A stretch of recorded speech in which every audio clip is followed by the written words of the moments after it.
The main character of this story, Zhang Yi, was one of the best players in a game called Apocalypse. There, he assembled a team and trained hard to become the strongest.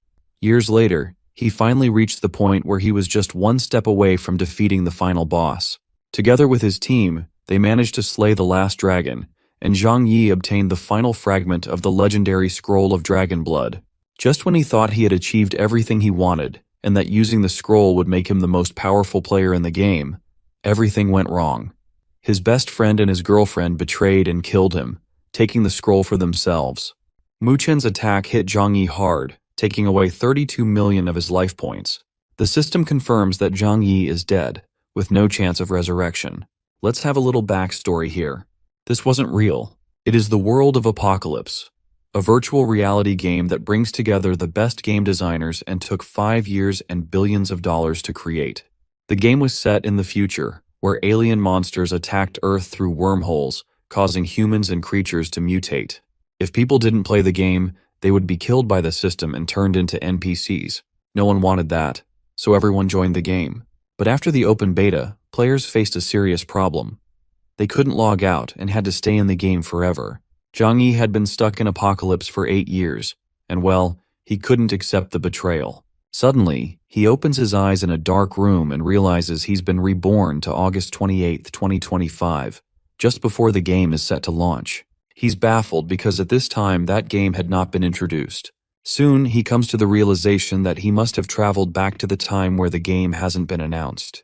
Zhang Yi is firm that he will make Mu Chen face the consequences by taking his life.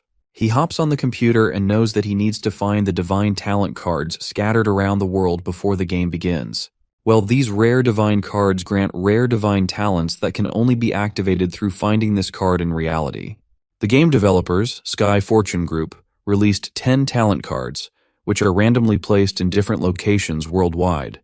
From his past experiences, Zhang Yi knows the first card is located on the top floor of Jinmao Building, the tallest shopping building in Linhai City. Without hesitation, he rushes there, and sure enough, he finds the card right where he expected. But just as he reaches for it, someone stops him. It's Lu Chengze, the young master of the building and heir to the largest real estate group in the city. He claims that the building and the card belong to him.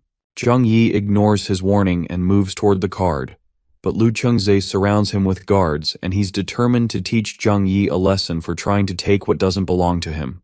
Zhang Yi moves quickly, his eyes locked on the card. Lu Chengze orders his guards to shoot. Bullets fly right at Zhang Yi, but he manages to dodge them. He rushes forward like an arrow, knowing exactly when the game will start and how to steal the card. As he reaches the card, he leaps into the air and grabs it. Seeing this, Lu Chengze screams, warning him not to take the card. Just as Zhang Yi holds the card, Lu Chengze shoots at him. The bullet is coming at him fast, but just before it hits, time stops. The bullet freezes just centimeters from his face. Everything around him freezes, and it's exactly 12 o'clock. The game has begun again. A familiar system panel appears in front of him, asking if he wants to log into the Apocalypse game. Without hesitation, he confirms, and he's teleported somewhere else. At the same time, players around the world are being pulled into the virtual world. Zhang Yi, however, is teleported to a place he recognizes from his past life, the starting point of the game. His eyes land on a glowing divine-level talent card, and he walks toward it. Before he can grab it, feathers fall from the sky and a tiny spirit appears. The spirit introduces itself as the system spirit assigned to him. At the same time, Zhang Yi's attribute panel shows that he's obtained a rare divine talent card and a powerful skill, Copy, which allows him to copy other players' talents. The skill has a cooldown of 1 hour. Zhang Yi has to choose one of 3 races: elf, beast, or human. In his previous life, he chose the human race for a 20% increase in prestige income, which is important in the Apocalypse game. However, he's unsure which race to pick this time. The tiny spirit then notices something hidden inside him, the Dragon Blood Scroll, which was given to him in his past life. The spirit pulls the scroll out, which surprises Zhang Yi. The item that Mu Chen wanted still ended up with Zhang Yi. Suddenly, a roar shakes him from his thoughts. It's a dragon. Zhang Yi turns around and sees a large triangular-shaped door. It's a hidden dragon camp, likely unlocked because he has the Dragon Blood Scroll. He's confused because he's never seen this faction before, but decides to activate the scroll, opening the door. As he walks through, he's teleported again, this time to a crowded place full of players discussing the game. Zhang Yi opens his control panel to check his stats. He has a skill called Dragon Race's exclusive passive skill, which is very powerful. The skill, Inferno Dragon Flame, is a level 6 gold passive ability. Every time Zhang Yi makes a normal attack, there's a 1% chance to summon an Inferno Dragon. When this dragon appears, it deals 150% of Zhang Yi's attack power as true damage to all enemies within range. Though the chance of this happening is low, its effect is almost as strong as a divine talent. Zhang Yi now needs to get familiar with his divine tier talent, and to do that, he needs to find someone to copy and test it out. Noises are coming from the ruined carriage, so Zhang Yi quickly moves to follow this noise, and that is when his attention is caught by the bald guy in front of him. This bald guy is reassuring another guy to relax if he is partnered up with him. Zhang Yi acts smartly, approaches his shoulder, but when the guy shakes off his hand, Zhang Yi apologizes and pretends to mistake him for someone else, using it as an excuse to approach him so that he easily activates his skill. This is exactly what he does. The system congratulates him for successfully copying and gives him an epic tier talent, Treasure Hunter. This allows players to find treasure within the range of 500 meters. Zhang Yi's face brightens up with happiness as it's an epic level talent. Just then, an announcement is made, welcoming the player to the apocalypse. At this moment, a man is looking at the computer screen and continues making the announcement, motivating the players to enjoy the game, addressing them as "my warriors." After finishing the announcement, the corner of his mouth lifts into a sly smirk. Back in the game, the same bald guy whose skills have been copied by Zhang Yi is planning to have no teammates as he is full of himself and is confident in his own abilities, so he decided to venture out alone, though he is immediately stopped by Zhang Yi. He kindly reminds him to not act rashly, as it might be very dangerous outside. Carelessly, the bald guy pushes him away, accusing him of being a coward. After all, it is just a game. Then he climbs up a window before jumping out and mocks all the players arrogantly to stay here and watch him play the game, and then he leaps out of the window. Before he could even get on the ground, he lands straight into the mouth of a giant spider waiting for the players below. The bald guy disappeared immediately, and the system announced, "Player no. 3580 has been killed with no chances of revival." The announcement is like a death threat among the rest of the players, who are now terrified as panic takes over. Zhang Yi couldn't help but shout to everyone that this isn't a normal game. He continues to explain, if they die in here, they die in real life too. This is a battle for life and death. The players finally understand. This wasn't just a simple game. However, the system continues with the first mission, which is to find the safe zone. The instructions are to follow the small map to find the 886th safe zone in District B, Hopetown. In Hopetown, their safety will be greatly guaranteed. The reward is an extra respawn chance, the failure penalty is death, and the remaining time is 3 hours 58 minutes. While all the players are terrified and unsure about their next step, Zhang Yi quickly runs to the back of the carriage. Based on his past life memories, someone in the 7th carriage used a safety hammer as his weapon, and it is actually there. As he holds the weapon, he remembers, unexpectedly, it turned out to be a disguised blue-quality weapon, so the other players were very jealous. Just as Zhang Yi predicted, as soon as he touches it, the hammer transforms into a sharp weapon. It is a frost blade made of meteorite iron. This is not it, he remembers precisely. There is also a hidden treasure chest in this carriage, so he activated his treasure hunter talent. The treasure appears right under a seat. He bends down to take that box. It turns out inside is Dragon's Breath Potion, blue quality. It contains powerful dragon's breath. All the preparation is completed. Zhang Yi doesn't hesitate now and rushes outside the window. The moment he jumps out, he swings his frosted blade, carving a bloody path through the spider with the superior attributes of the hidden dragon clan. Everyone who sees the weapon in his hand can't help but discuss that this guy is amazing, though they know that surrounded by so many spiders, even if someone is carrying a legendary weapon, they have to do well. Zhang Yi doesn't care, so he continues dealing with the spiders. Human presence attracts more spiders. The players at the respawn point think Zhang Yi is seeking death. Meanwhile, Zhang Yi wants to attract even more spiders. When the spiders completely surround him, he instantly stops, takes out the Dragon Breath Potion, ready to let these monsters taste the power of the Dragon's Breath Potion. Instead of drinking it, he throws it straight towards the monsters. The potion bottle hits a spider's leg and shatters, which causes an immense flame eruption, and the spiders end up being caught in the flames. System notifications pop up continuously as he keeps leveling up, receiving 50 copper coins and health potions too. Zhang Yi holds the items in his hand, feeling lucky and hoping to get a few more of the dragon's breath potions. On the other hand, players see him easily take down tons of spiders and can't believe it. They think it is definitely cheating, but at the same time, some players think of going and forming a team with him since they feel like this guy is quite powerful and has a higher background. After dealing with these monsters, Zhang Yi continues his journey alone, deciding to follow the map to Hope Town, leaving behind those jealous and competitive people. All of a sudden, a man appears unexpectedly, running straight toward Zhang Yi. The man falls to his knees begging him to help and save his daughter, who has been taken away by monsters. Zhang Yi's expressions don't change a bit. His mind wanders to when, in the past life, many people got into trouble in that dense forest, but at the same time, there should be many good things hidden inside, so he agrees to follow this man. But little does he know, behind this helpless, sobbing man is a demon wearing a smile full of evil.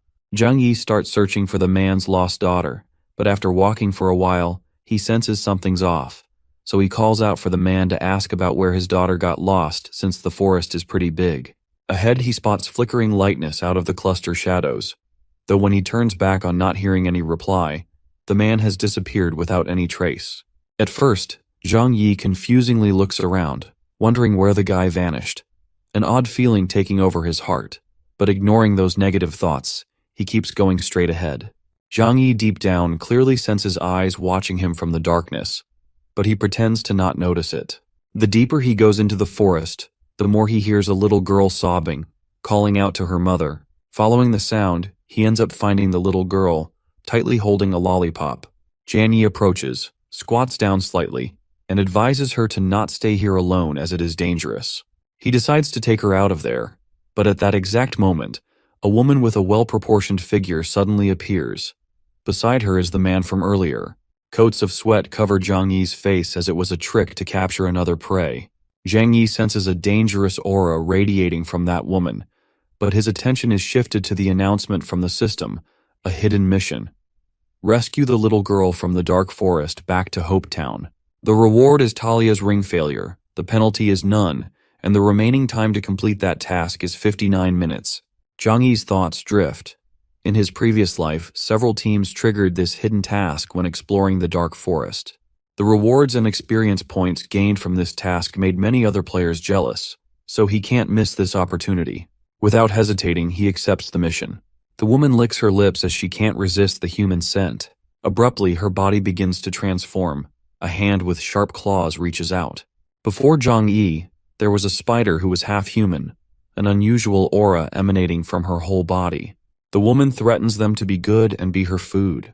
However, the little girl seeing the spider beauty's appearance is now crying even louder. Therefore, Zhang Yi quickly stands in front of her to protect her and assures her to wait for his big brother, who will bring her out immediately. After comforting her, he takes out his weapon, the same frosted blade, and lunges forward towards the spider demon. He swings the blade and tries attacking its leg, but it has no effect, realizing it has toughened skin.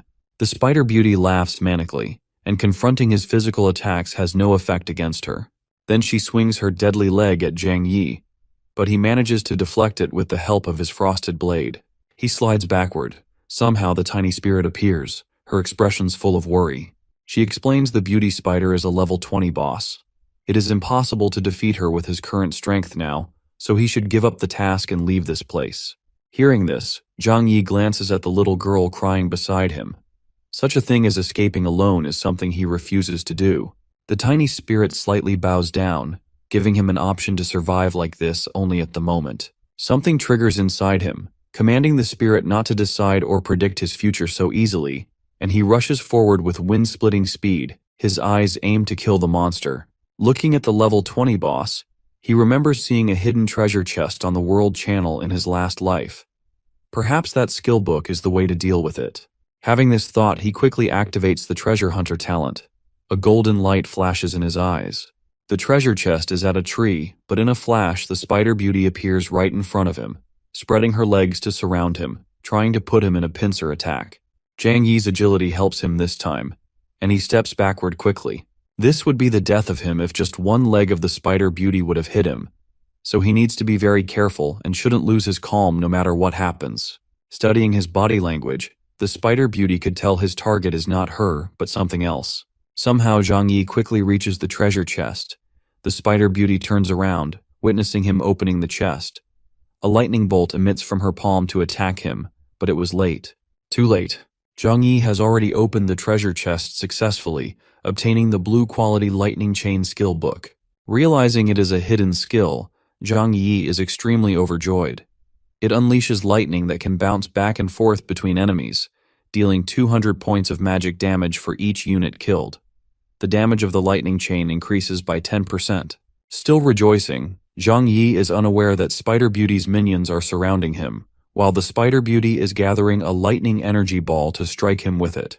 She screams angrily, commanding her strike to tear him apart. Without wasting any second, Zhang Yi places his hand on the skill book and absorbs its energy. A powerful lightning bolt forms from his palm too. It is an AoE attack lightning chain.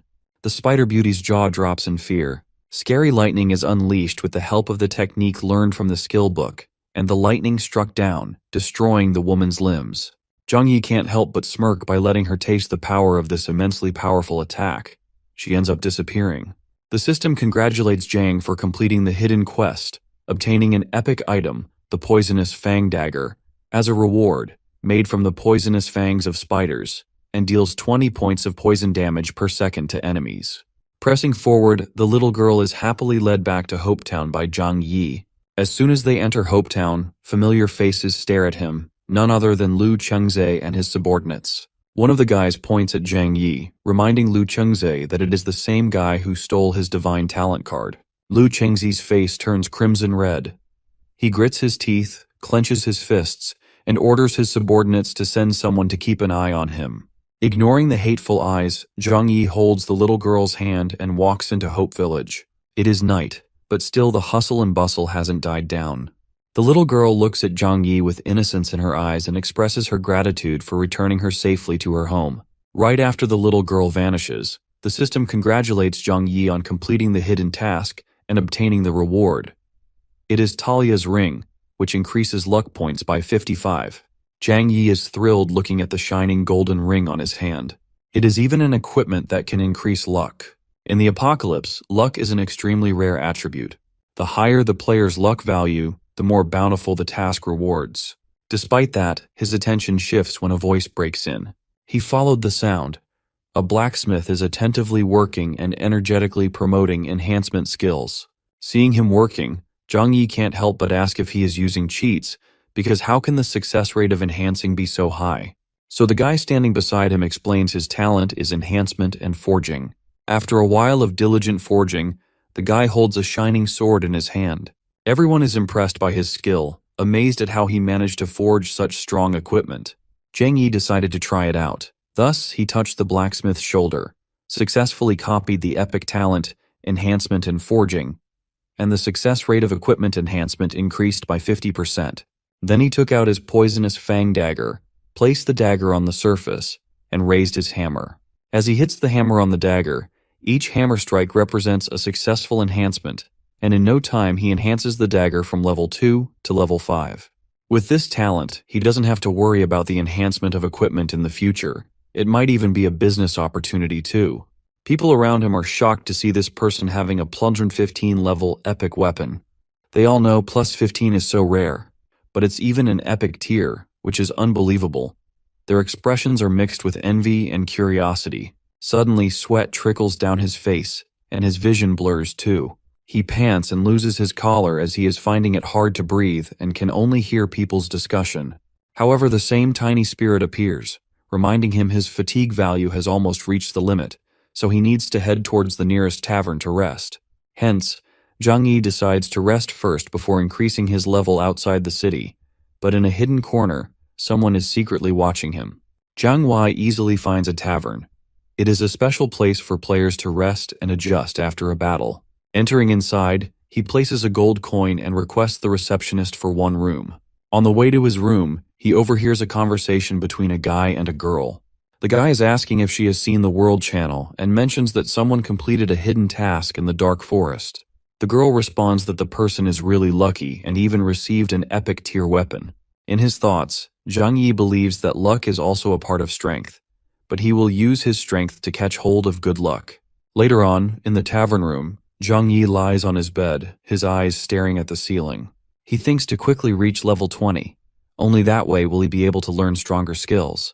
When players reach level 20, they will get job advancement, any one profession out of the 7, which includes knight, berserker, assassin, mage, archer, priest, or beast tamer. Thinking of the one who was the reason behind his death in his past life, hunger for revenge fills his eyes. The next morning he leaves the inn, walks in the forest for a while, but suddenly stops as he senses someone, so he asks them to stop sneaking around and come out. Discovering a group of people stepping out of the bushes, led by Lu Chengze. Lu Chengze smirks, calling him lucky for the last time, and challenges him to run again to test his luck. Each of his men looks aggressive. Before Zhang Yi could respond, Lu Chengze signaled his men to attack him, though Zhang calmly activated the forced PK mode, raising his hand and releasing a lightning bolt. Zhang is confident. He was thinking about showing his new skill, Lightning Chain, and this is definitely the perfect time. But strangely, the lightning grows weak and vanishes completely. Zhang Yi panics, wondering if he has been silenced. Just then, beside Lu Chengze, there is a guy standing in a cloak. It is he who made him unable to use his skills. This is an alarming situation for Zhang Yi. While panic washes over his face, Lu Chengze suggests he accept his fate. Immediately, a guy from their group charges forward, swings his fist to hit Zhang Yi, but he stands firm, his lips curled into a mysterious smile. The whole group is shocked, realizing he is not taking any damage, and his equipment is too good. Their damage isn't high enough. Frustratingly, Lu Cheng's summons his weapon. It is a blue quality weapon, and it has even been enhanced to plus 115 level. It is a bow. As he shoots the arrow, it quickly splits into countless arrows, but Zhang Yi stands unfazed. Some scratches appeared on his face, but he is still smirking. The total number of these arrows exceeds 100, which should meet the trigger conditions. The trigger, which can summon an inferno dragon. The dragon, with its massive wings and red flames, appears beside Zhang Yi. It roars, shaking the whole surrounding. Scared, the group tries running, but they have been frozen by Zhang Yi, and with its master command, the dragon attacks them with a combination skill, including an AoE attack and Inferno Dragon Flames. In an instant, the Lu Chengze group disappears, leaving a few pieces of equipment behind. Smiling, Zhang picks up Chengze's weapon, and just with the experience points and equipment, he is now upgraded to level 20. The item he has just obtained is a blue quality silver moon bow of plus 115 level. The arrow splits into 100 after being shot and will fall like meteors. Finally, the system congratulates him on reaching level 20 and allows him to proceed to the main game to find a job change officer to start the job change trial. At the Hope Village's Fountain of Revival, Lu Chengze and his group appear there. Players with revival chances are revived at the nearest Fountain of Revival after death. At this moment, Zhang Yi walks around, admiring the moonbow that he has just obtained. Lu Chengze turns crimson.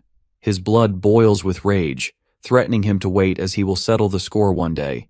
But Zhang Yi is on cloud 9 right now, so he ignores him and heads straight to the main gate, where there is an NPC for player class changes. Arriving there, he informs NPC about changing his class. The NPC raises his one hand, a red vortex appears, and just like that, the class change palace has been opened. When he steps inside, it's like he is teleported to somewhere. He is standing in a completely unfamiliar place. Looking around, there are 7 figures that obviously represent the 7 professions in the apocalypse: knight, berserker, assassin, mage, archer, priest, and beast tamer. Out of these 7, beast tamer is the least popular class. He approaches an old man wrapped in a cloak, representing a beast tamer, even though a beast tamer can summon magical beasts to battle and tank for him. Raising magical beasts isn't an easy task. His mind races with countless thoughts, unsure of what to do. But he recalls he doesn't want to choose beast tamer. The moment someone starts raising the beasts, the beast tamer has to share his resources with them. But resources are scarce in the apocalypse, which stops the beast tamer's growth later in the game. This causes them to be eliminated, though only knights and beast tamers are suitable for the dragon race. Meanwhile, knight is not bad, but knight is an early game class, and they are quite weak late game. Many knights burst down in his past life after reaching the late game stages, but burst tamer is different. Zhang Yi has a divine talent, and he can collect resources 10 times faster than other players. Even get a dragon companion later because of his race. Eventually, he will have a balanced team. The old man suddenly opens his eyes, revealing he has been waiting for a long time. When the profession confirmation panel appears, the spirit appears again to rethink his decision. But Zhang has already made up his mind, so he chooses to be a beast tamer. As he becomes the beast tamer, the old man pokes his forehead. Purple light is transferred into his body, and a purple mark appears on his forehead, emitting purple radiation. Even a silver ring appears on his finger, and he is now teleported back to Hope Village. The class change NPC congratulates him on completing his profession. Right at this moment, 2 players walk by, catching Zhang Yi's attention. One of the guys reminds the other guy how he warned him about the undead town being dangerous. It turns out they end up getting wiped out before encountering an elite monster and lost so much equipment. Hearing this, his interest develops, and he remembers the undead town, the same first dungeon he cleared in his past life. He wishes for a reasonable team, which Van assembles. Combined with his past experience, they would kill the boss in minutes. At the same moment, a group of nearby players call out for anyone who is level 20 and has completed their class change to form a party to go to the undead town. Only 2 slots are left, first come, first served. A girl in a cloak approaches them, asking if any space is left. Seeing a beautiful mage, he warmly welcomes her. Taking this as an opportunity, Zhang Yi steps forward, eager to join too. The guy looks down on Zhang Yi, assuming he is like a mage with worse skills, as he just became a beast tamer. But because they were short with 1 player, he allows him to. At the undead town, desolate graves surround them. The guy turns back, questioning Zhang Yi if he hasn't seen the world chat. Beast tamers have the lowest ATK out of the 7 main classes. Basically, he is trying to mock him. Embarrassed, he gives an excuse that maybe he likes animals. Suddenly, an arrow came flying towards them at an extreme speed. The girl in the cloak and Zhang Yi react in time, dodging the arrow, which ends up crashing on the ground. The whole group takes position as the enemies are coming to attack them. Countless skeletons emerge out of the graves surrounding the group. One of the guys swings his sword, slicing the skeletons in half. Though from behind, 2 more skeletons attack him out of nowhere. Meanwhile, the girl in the cloak has removed her cloak, tightens her grip around her weapon, and casts fireballs using the arcane mastery skill. Flames erupt on the surface. Skeletons are engulfed in the fire. But in an instant, a skeleton appears from behind, pressing a dagger against the girl's throat, catching her completely off guard. Witnessing this, the ring on Zhang Yi's hand emits a purple light, the same light that was transferred to him by the representative of the beast tamer. Countless black crows to appear. The crows caw ominously that it scares everyone there. Around them are bolts of the same purple lightning radiating from Zhang Yi earlier. It turns out that Zhang Yi has used his crow summoning skill. It is the beast tamer's basic skill to summon a murder of crows to disrupt and attack the opponent, dealing 50 points of magical damage. The crows continuously strike the scary lightning at the skeleton, burning and paralyzing them. Taking this as an opportunity, Zhang Yi rushes towards the skeleton, slices off the skeleton's head easily. The girl is stunned by seeing his abilities and tries to thank him, but suddenly Zhang Yi grabs her hand and pulls her towards where the others were running. As they are the undead, they will revive soon, so they need to get out of there quickly. As they all rush forward, very soon they all stand before an ancient castle. Zhang Yi reminds everyone, the boss is inside. The knights will be in charge of tanking, the girl and Zhang Yi. The DPs will focus on dealing damage from the back, so the rest of them should avoid the AoE spells in the second phase of the boss fight. The guy who welcomed them into the group earlier finds it a little suspicious. How Zhang Yi is very familiar with this, but Zhang Yi chuckles nervously, denying this is just his experience from previous games. After discussion, Zhang Yi takes the lead and heads straight towards the castle gate. Meanwhile, the whole group notices the poison fang dagger, so they quickly open the system and check the attribute of the weapon. The green-robed man is in disbelief. A +15 level poison fang dagger? How can a newbie be using an epic weapon and know the basics so well? Is he lying? His mind races with tons of questions. The guy's evil mind takes over him, assuming Zhang Yi must have many more good items. Looks like they hit a jackpot. At the same time, Zhang Yi opens the gate of the castle. They all step inside. The place is pretty dark. Surrounding them are lightened lamps, and in between is a throne which can't be seen properly because of darkness. The female mage stays close to Zhang Yi, but just for being cautious, he announces for everyone to stay close as it might be pretty dangerous in here. Instantly, the other guys of the group show a sinister smile. With a thud, the castle door is closed. The female mage and Zhang Yi panic in fear. The players' voices echo through the door gap, suggesting to them stay in there quietly. They will be back to check on them soon. The female mage fearfully shouts at them to stop, but Zhang Yi realizes they have fallen into a trap as they join a team of player killers. They intend to use the boss to get rid of both of them, so they can monopolize the experience and rewards. However, right now it is too late. The sound of the chains moving creaks loudly in the room. In front of them, smoke rises up, revealing a giant structure. The boss is already here. A large sharp ice shard appears in the air, quickly grabbing the female mage's wrist. They move away from that place, dodging the attack, the heavy ice, and ending up striking the ground, breaking into pieces. The female mage turns, looking at the destruction. She takes a sigh of relief, expressing her gratitude towards Zhang Yi as he saved her again. Unexpectedly, ice rises from beneath their feet. Before they could understand, a giant level 30 necromancer with sharp fangs appears in front of them. It floats in the air, raising his hands. He summons 2 large ice balls, and piece by piece it strikes them down from upwards. Zhang Yi panics, since without a tank, they can't withstand the damage from the boss. At the same time, the female mage places her hand on the ground, forming a purple magic circle. Spirits wearing cloaks with dark purple eyes emerge out of that circle suddenly. Zhang Yi is in disbelief right now. Seeing him this shocked, the girl explains, "These are the undead soldiers called by her talents. Undead summoner, but they can't hold on for long, so they have to think of a way to escape." The undead soldiers merge together, creating a barrier. Through the system, Zhang Yi learns about the talent card divine ranked undead summoning deceased beings from the world of apocalypse to fight for 5 minutes. As minutes pass by, cracks appear on the barrier. Looking at the female mage, he requests to buy some time. Not finding any other option, Zhang Yi immediately uses his chain lightning skill, sending out a shockwave, knowing this boss's weakness. The female mage decides to cover for him, casting multi-fireball spells, sending powerful flame balls forward, and also continuing to summon the undead soldiers. The undead soldiers swing their weapons, attacking the boss. However, at that moment, Zhang Yi spots that gem at its collar. It is the necromancer's energy source, and at the same time, it is the greatest weakness. Cleverly, Zhang Yi extends his hand, summons a group of crows, and grabs one crow's leg. He flies higher. Tension grows thicker in the environment when he leaps up, swinging his dagger with force at the boss. Therefore, the boss roars in pain, but the gem on its collar is cracked. After that powerful strike, Zhang Yi lands on the ground. System congratulates on killing the boss, necromancer, and upgraded to level 25.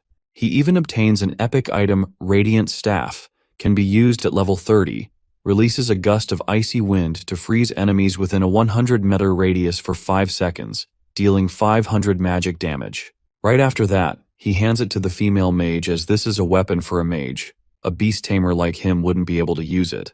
Outside the castle, the 3 traders assume that the players are probably dead as it is quiet inside. They then decide to enter inside the castle again for the loot. Just as they reach to push the door, Zhang Yi kicks it open so hard that it breaks. All the 3 guys are in disbelief, obviously disappointed to see them alive, but one of the guys in the green robe is still greedy, claiming they must be tired after defeating the boss, so he lunges forward to attack them, gripping his weapon. Without hesitating a bit, Zhang Yi spread his arm to protect the girl, his eyes filled with rage. He demands to know the reason behind them betraying their teammates. Seeing the evil smile, he could see Mu Chen in him, the same Mu Chen who made him believe to support him no matter what happens, and just like him, this guy is also betraying his teammates. Zhang Yi grabs the female mage's hand. Touching her makes her cheeks turn red, but this handshake succeeded Zhang Yi in copying the divine skill Undead Summoner. Just as the man in green robe swings his weapon, beneath Zhang Yi's feet a magical array is formed. To everyone's surprise, he summons the same necromancer he just defeated inside. The necromancer freezes all the 3 traders and they gradually disappear. The system announces, players Haon Wang, Wei Du, and Yu Su have been killed by Necromancer, having no revival chances left. All of a sudden, Zhang Yi's vision blurs. Sweat beads his head, he loses his consciousness and falls on the ground, but the girl helps him out. Before fainting completely, he could see the face of the female mage, worried for him. At this moment, the system also announces, player's fatigue value is at the limit, so he needs to reach the nearest rest point. Completely losing his consciousness, he had a dream of the system congratulating him on clearing the stage. Zhang Yi ranked second on the leaderboard. Memories flood back in Zhang Yi's dream. Little Yi sits on the sofa, complaining to his dad about his boring toys and wanting to have a new game which can keep him busy. His father promises to give him a new game when he can beat his high score. His face lights up with joy. His father then grabs his stuff and begins to leave. Zhang Yi can see his father leaving, thinking how he is trapped in a game. He might never get a chance to play his father's game anymore. In the inn room, Zhang Yi finally wakes up. His head hurts a lot. Although, while pouring water, he notices a letter on the table. He quickly opens the letter. In the letter, the female mage, Yaru Han, expresses her gratitude, thanking him for saving his life. She also informs him in the letter that by the time he sees this, she will have already left to search for her brother. She left him a storage ring containing the items from those guys. He might need them in the future. She believes fate will let them meet again. Zhang Wei examines the ring while mumbling the mage's name again. After opening the character ring, Zhang Yi is surprised. These people have been killing quite a few players, as all the equipment is of different types. Taking a sip of water, he is relieved at least he doesn't have to worry about equipment anymore. All that's left is a magical beast. He carefully observes the map, in his mind thinking, if he recalls correctly, the misty area to the north is the hidden dungeon Dragon King's tomb, the only pre-level 40 dungeon that drops magical beasts, but this instance isn't easy at all. It would be problematic if his teammates were unreliable like Hao Wang. The next morning, Zhang Yi walks in the Hope Village, constantly thinking about finding trustworthy teammates. Just then, his gaze darts to a girl, offering people to join her guild, claiming many benefits like fighting moms to level up and helping each other in the dungeons. Realizing how dumb he is, Zhang Yi wonders why he didn't think about a guild. In his past life, he teamed up with Mu Chen as soon as he entered the game. He forgot that a guild is the best way to recruit skilled players. Entering the guild building, he meets the receptionist, revealing he wants to create a guild. Hearing that, the receptionist asks for a name for his new guild. Zhang Wei remembers what his father once said. The game creator is also the god of the game, and players are always challengers who challenge God, so the only way to win is to become a Godslayer. Zhang Wei ends up naming his guild Godslayer. The receptionist then suggests that he gather his companions now. In an instant, Zhang Yi's mind wanders. Does he have to give out flyers on the street? But he can't randomly recruit people. He needs to go to a place with more experts. According to what happened in his past life, there was a combat trial after the first survival mission, so he decides to visit the combat trial. All the experts from the region will be there. Special mission notification has been sent to the players about the combat trial. It is to welcome the players. Hopetown is hosting its first 1v1 combat trial. Players who completed their class change can complete, and the winner will receive generous rewards. The reward includes 100 gold coins and a rare skill book. As soon as he gets this notification, Zhang Yi doesn't hesitate to agree and participate. All the players after agreeing are teleported by the system to a large arena. An announcer present there welcomes everyone to the first 1v1 trials location, Sky Battle Arena. All players stand sequentially in an order. Zhang Yi glances at other players. They all have higher levels than him. He realized he had slept quite a long time, and this is definitely a wake-up call. However, his attention is pulled when he hears voices ringing out, motivating and cheering someone to kill. When he turns around, he witnesses a guy named Zhen Ning rushing forward with his weapon to attack his opponent. Meanwhile, his opponent Wu Qi, with long hair and bloodshot eyes, absorbs the sword energy of Zhen Ning while his body floats in the air. The blue energy radiating out of him and his weapon is now replaced with a mysterious purple energy. Below him, the endless discussion and cheering continue. The crowd is shocked, seeing the mage not even moving in front of his opponent. Wookie has used the Shadow Imprisonment, a level 4 skill. It is an exclusive skill that imprisons the enemy in front and deals shadow damage. The duration of imprisonment and damage increases with skill level. Being frustrated by the humility, Ning starts negotiating with money. If 1 million is enough for his opponent to lose, claiming to immediately credit his account. The amount 1 million makes him recall his past. Back then, if only he had 1 million at that time, the company would have continued and wouldn't have gone bankrupt. He sat quietly looking at the painting. His heart sank. It was a painting his daughter drew. He thought if he had money, he wouldn't have ended up with a separated family. He was standing at the edge of the rooftop, thinking of ending his life. The system's familiar bell rang, giving him an option to log into the apocalypse, and that is how he has now joined the game, as he had nowhere to go. Back to reality, he guarantees to Ning about never ever losing or surrendering and would never let himself experience failure in his life again. Just like that, he points his palm at Ning, striking lightning bolts, sending Ning to his death. The system congratulates Wu Qi for defeating Ning and successfully advancing. At this moment, he looks around, aiming to defeat everyone. And at the same time, Zhang Yi understands this guy is really something else. Alternatively, random matching of the first round of the duel trial has been completed. Zhang has been matched with a guy, Duanfeng, and is now asked to go to the corresponding venue to duel within the specified time. Zhang Yi often saw this name on the World Channel in his previous life. He could solo clear all kinds of difficult dungeons. If he can be recruited into Godslayer, it would be a win-win situation for Zhang Yi. At the N20 arena, Duanfeng, a level 35 knight, was already sitting there, waiting. Zhang Yi freaks out as the game has only just started, and the guy is already at such a high level. Duanfeng stands up. With a 10-level difference, he gives Zhang Yi a chance to have the first move. Otherwise, it would look like he is taking advantage of Zhang. Seeing him acting like this, Zhang Yi feels a little annoyed and advises him to stop looking down on others. The winner isn't decided yet. Meanwhile, Zhang Yi is summoning crows. Duanfen reaches out to his sword, praising Zhang's confidence, taking a defensive stance, and using his skill, Sword Guardian, a level 4 knight exclusive skill that can summon several sword souls. Each sword soul can resist 500 damage and deal the damage resisted back to the enemy. The number of sword souls increases with the skill level. Without even letting him attack, Duanfeng launches his powerful attack, and Zhang Yi ends up getting affected by the reflected damage of the Sword Guardian skill, losing 200 HP. It was all just a trap, him asking to attack first. Concern creases his brows. If he wants to deal damage to him, he must break through the 4 sword souls. Each sword soul can withstand 500 damage at most. This also means that he must take 2000 reflect damage, and his HP is only 2000. Noticing him hesitate, Duanfeng charges forward, gripping his sword tightly, charging all 4 swords at him, reminding Zhang Yi that hesitating is giving his opponent the opportunity to kill. Zhang Wei retreated while blocking attacks, knowing if this goes on, he will have no chance of winning. He must find a way to break the 4 sword souls. Suddenly, he remembers checking the items collected from Hao Wang's group. Among them was an undead suit item that helps in not dying if suffering fatal damage, recovers 10% of HP, and has a 25-hour cooldown. Having no choice, he quickly equips it.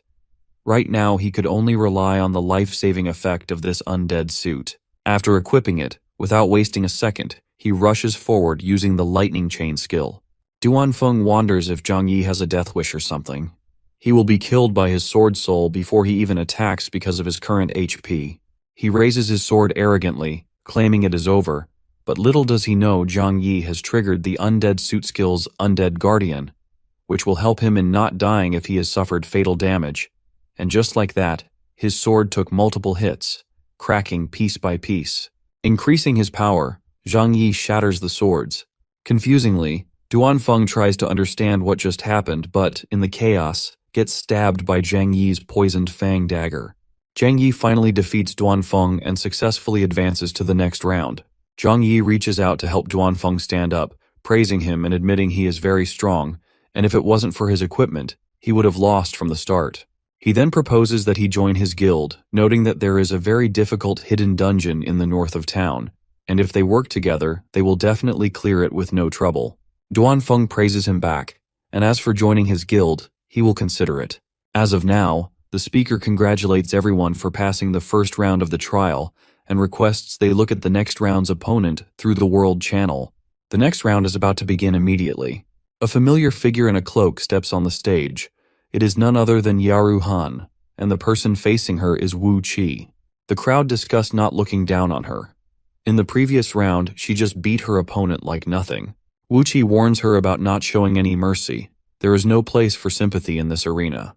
On the other hand, Yaru Han assures him to give it all he has got. Outside the Sky Battle arena, everyone gathers and calls their companions to hurry up, as the battle between the strongest mages has already started. Hearing this, Zhang Yi thinks if he can recruit the strongest mage, it would be great for him as well as his guild. Before leaving for training, Duanfeng informs him to contact him in the guild chat if he needs him.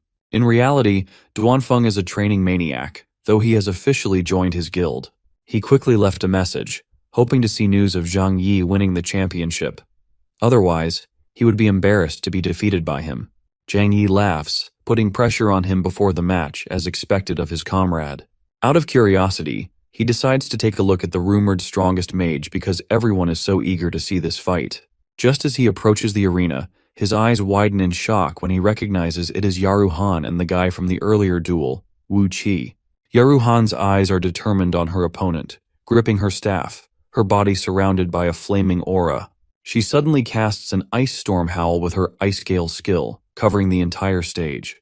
Wu Qi praises her for having a good staff and claims to make the staff his soon, while he is a little frozen by the ice. Ignoring his arrogant comment, Yaru Han swirls her staff, creating a magic circle with red light beams and challenging his opponent to survive this first. She strikes it with the combined effect of Meteor. This skill summons several meteors, and each meteor inflicts 500 points of flame damage on enemies. The number of meteors increases with the skill level. The meteors summoned are raining down in Wu Qi. Loud cheers for the girl can be heard. From what Zhang Yi is observing, Yaru Han has the upper hand, but he has a bad feeling. And just then, Wu Qi smiles and instantly counters Yaru Han's attack, causing an intense explosion. After the dust is cleared, both the players are not on the stage. Zhang Yi's thoughts wander. Is Yaru Han okay? Where are they? What is this skill Wu Qi using? At this moment she appears in the arena. Wu Qi holds her staff, mocking her for facing him. She would have gotten into the finals if her opponent was someone else. The crowd criticized Qi for beating her up so badly and for taking her weapon. Zhang Yi calmly steps onto the arena and helps her. Rather than caring about her injuries, she apologizes to him for not protecting the item he gave to her. Zhang Yi assures her to not worry and rest, as he will get into the finals, beat him up, and get her staff back. Time passes by, and very soon Zhang Yi and Qi Wu defeat their opponents and keep successfully leveling up. After all these rounds, the two finalists are the mage Qi Wu and the only beast tamer of this tournament, Zhang Yi. One will strike, one will fail. Who will be the victor? The whole crowd is eager to see the fight, knowing well both the players are strong enough.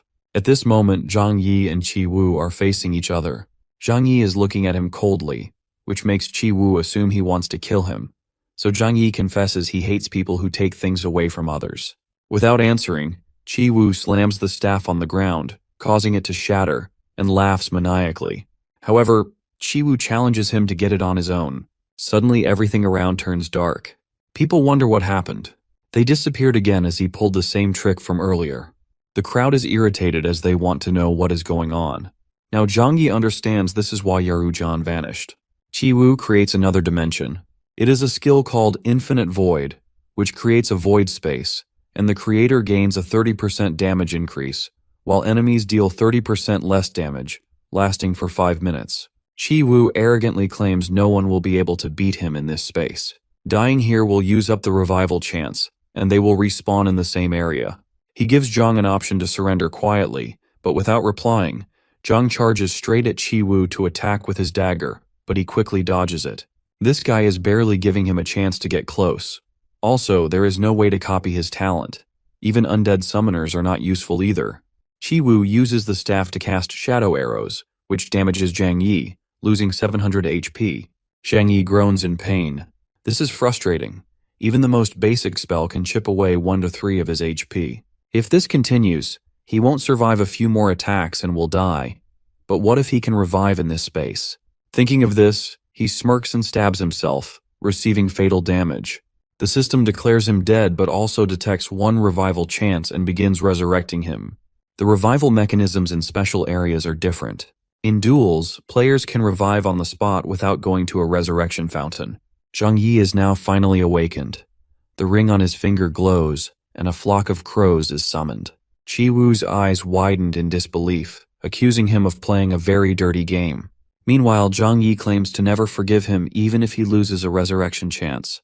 Zhang Yi attacks with crows, something Wu Qi absolutely despises. He then rushes in for another attack, and Wu Qi comes to the realization, which is enough to make his pants wet, that Zhang Yi is faster now, different from before. Zhang Yi follows through with a double lightning chain attack, giving 800 HP damage to Wu Qi. Out of fear, Wu Qi murmurs to himself that he can't afford to lose, so he retaliates, but Zhang Yi proves to be way stronger.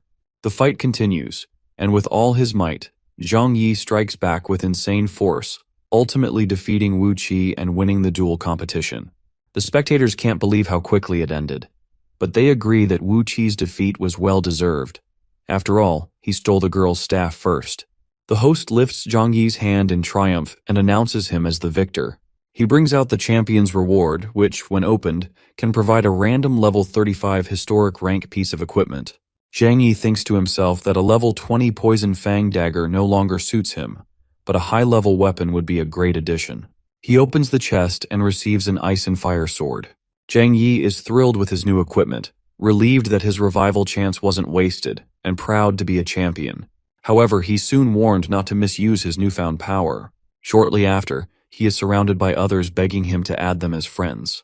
Zhang Yi then returns Han Yaru's staff, as promised, and asks her about the time she mentioned wanting to find her big brother. He adds her to the guild, and his head spins as he receives a flood of guild requests. Poor Zhang Yi is then chased by so many people begging him to add them to the guild. The starting guild size is limited to only 10 members, with each level up increasing the cap by 5. Zhang Yi can't let random people join, especially since they lack a healer. However, with him, Duanfeng, and Han Yaro, they'd be able to clear the Dragon Crown grave. Suddenly, a man appears in front of them, and Zhang Yi gets defensive. But Han Yaro recognizes him as Qinglong and wonders why he's here and the whereabouts of her brother.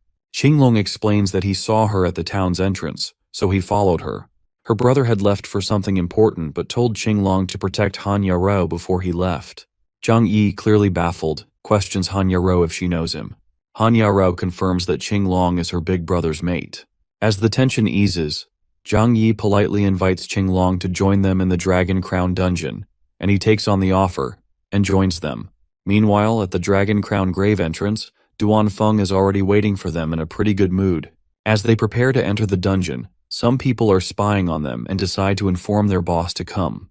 As they enter the dungeon, Han Yaro is impressed by the statues, admiring the realistic touch on them. She gets closer to one of the statues to get a proper look, sensing something feels off about it. That's when the statue's eyes light up red, and it comes to life. Zhang Yi realizes the gravity of the situation and warns everyone to be careful because the statues are the Dragon Crown Grave's monsters. Then, he turns to Duanfeng, instructing him to tank damage while they attack from behind and guides his teammates to stick together.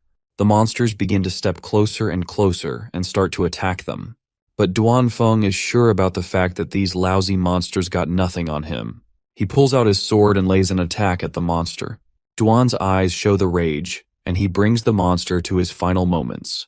All of them continue to fight the monsters. Suddenly, a level 35 Dragon Blood Knight appears on a horse with a red sword in his fist. He catches speed and runs towards them to attack. Just at the right time, Duanfeng notices it and uses his sword protection to defend against the knight.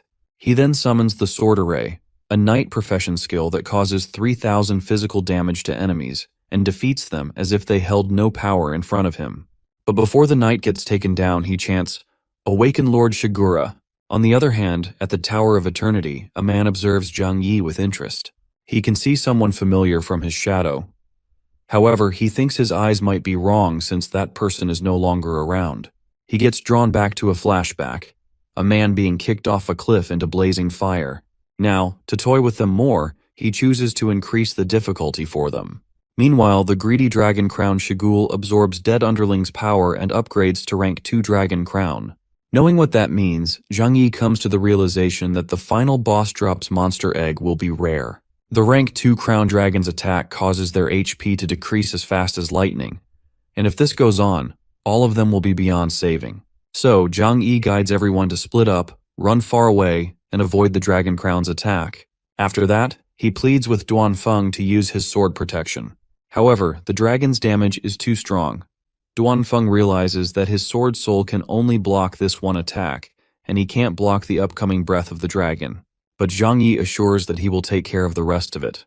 As the dragon breath ends, Zhang Yi urges his teammates to attack the Dragon Crown's weak point, his eyes.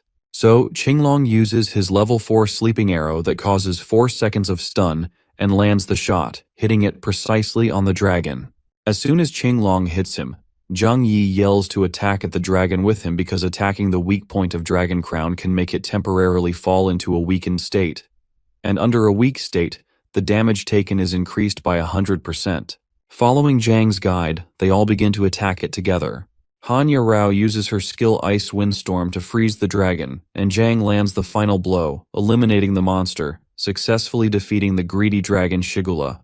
As Zhang Wei expected, the dragon dropped good inventory, sparkling his eyes with excitement. Zhang just wants the egg, telling them they can take the rest of the equipment. As Zhang Yi tries to pick up the egg, some people enter the dungeon and attack him, but Qinglong steps in and takes the damage instead. Zhang is stunned over the fact that Qinglong took the damage for him. Upon asking for an explanation, Qinglong says that he's only repaying the favor to him for saving Hanya Ru before, though he explains that he has a revival chance, so he'll be in town waiting for them. Anyhow, he does make sure that if Hanya Ru gets injured, he won't let them off easily. On the other hand, Zhang Yi yells at them, wondering why they would stab them from the back. So Lu Chengzhou steps forward and smirks at him, reminding Zhang Yi that he warned him he'd make him pay back double the price one day, and that day has arrived. Seeing Lu Chengzhou and its group, Zhang Yi stuns, but at the same time tells his friends it's a personal grudge, and they should leave it to him. He cuts his palm and drops his blood on the dragon egg and realizes that it's dragon race blood, the rare beast type in the apocalypse world. He uses his blood to make a contract with the dragon beast. The egg hatches with a huge explosion, and an adorable dragon comes out of it. Duanfeng stands there wondering if the magical beasts that are tamed by the beast's tamers are so harmless and innocent looking. Lu Chengzhe mocks and laughs, thinking he surely can defeat it with no effort. The dragon does pretty sure look harmless, but as the dragon gets furious, Lu Chengzhe taunts get returned to his face. The moment the dragon releases its fire breath, all of them are left stunned, not expecting such a huge attack. The intensity of these flames are so extreme that the people caught in that fire get melted to their last moments. Their leader realizes that it's best to save himself and run away. After the leader escapes, the little dragon comes to Zhang Yi and sits on his shoulder, while Zhang Yi and the group begin to leave. Hanya Rao asks who they were, and Zhang Yi explains, judging by their off get-up, they must be people from the other race camp, but he still doesn't know why they followed them here. Hanya Ru is still baffled about that strange symbol and its representation. Zhang Yi's expression darkens as if he wants to explain something, but he is not able to do it. Later on, they go back to the town. Qinglong gets excited to see the little dragon, but seeing its hot temper, he knows better than to play with it.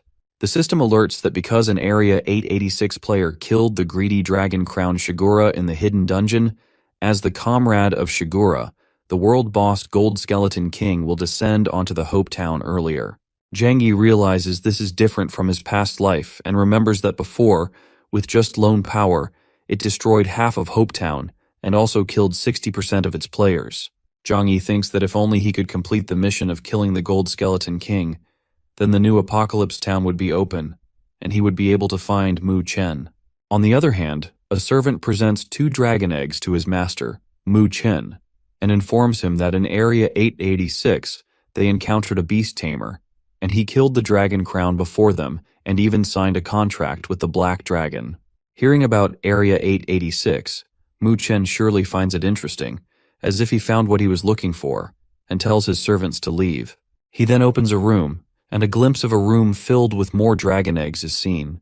The world boss, God of Death, Gold Skeleton descends to exact revenge for Shigura. The demonic creature claims to be busy earlier, but it has a plan to bury them all today. The demon summons his small minions as well, and they radiate a weird neonic energy. The people of Hopetown gather around while some curse whoever brought it to Hopetown. Some are eager for the item drops. The system says the mission is to protect the whole town. The system generates a task to protect the hometown and prevent the invasion of the Gold Skeleton King. Players who land the killing blow on the Golden Skeleton and the top 3 contributing players will receive generous rewards. Same as the past, other than the killing reward, it will rank according to damage. The higher ranking has a higher chance to get extremely rare legendary rank equipment, and Zhang Yi knows he needs to act earlier this time. Turning back to his mates, he refrains everyone from panicking because the Gold Skeleton King moves very slowly. If they maintain a distance of 100 meters or above and use long-range attacks, they won't get injured by it. To bring the monster to its death, Zhang Yi urges everyone to follow his instructions.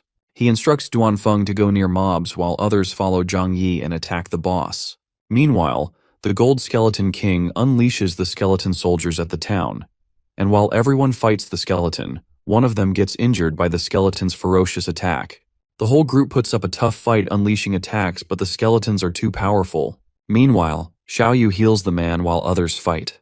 As the outside town gets dangerous, Zhang Yi tells everyone to go back in.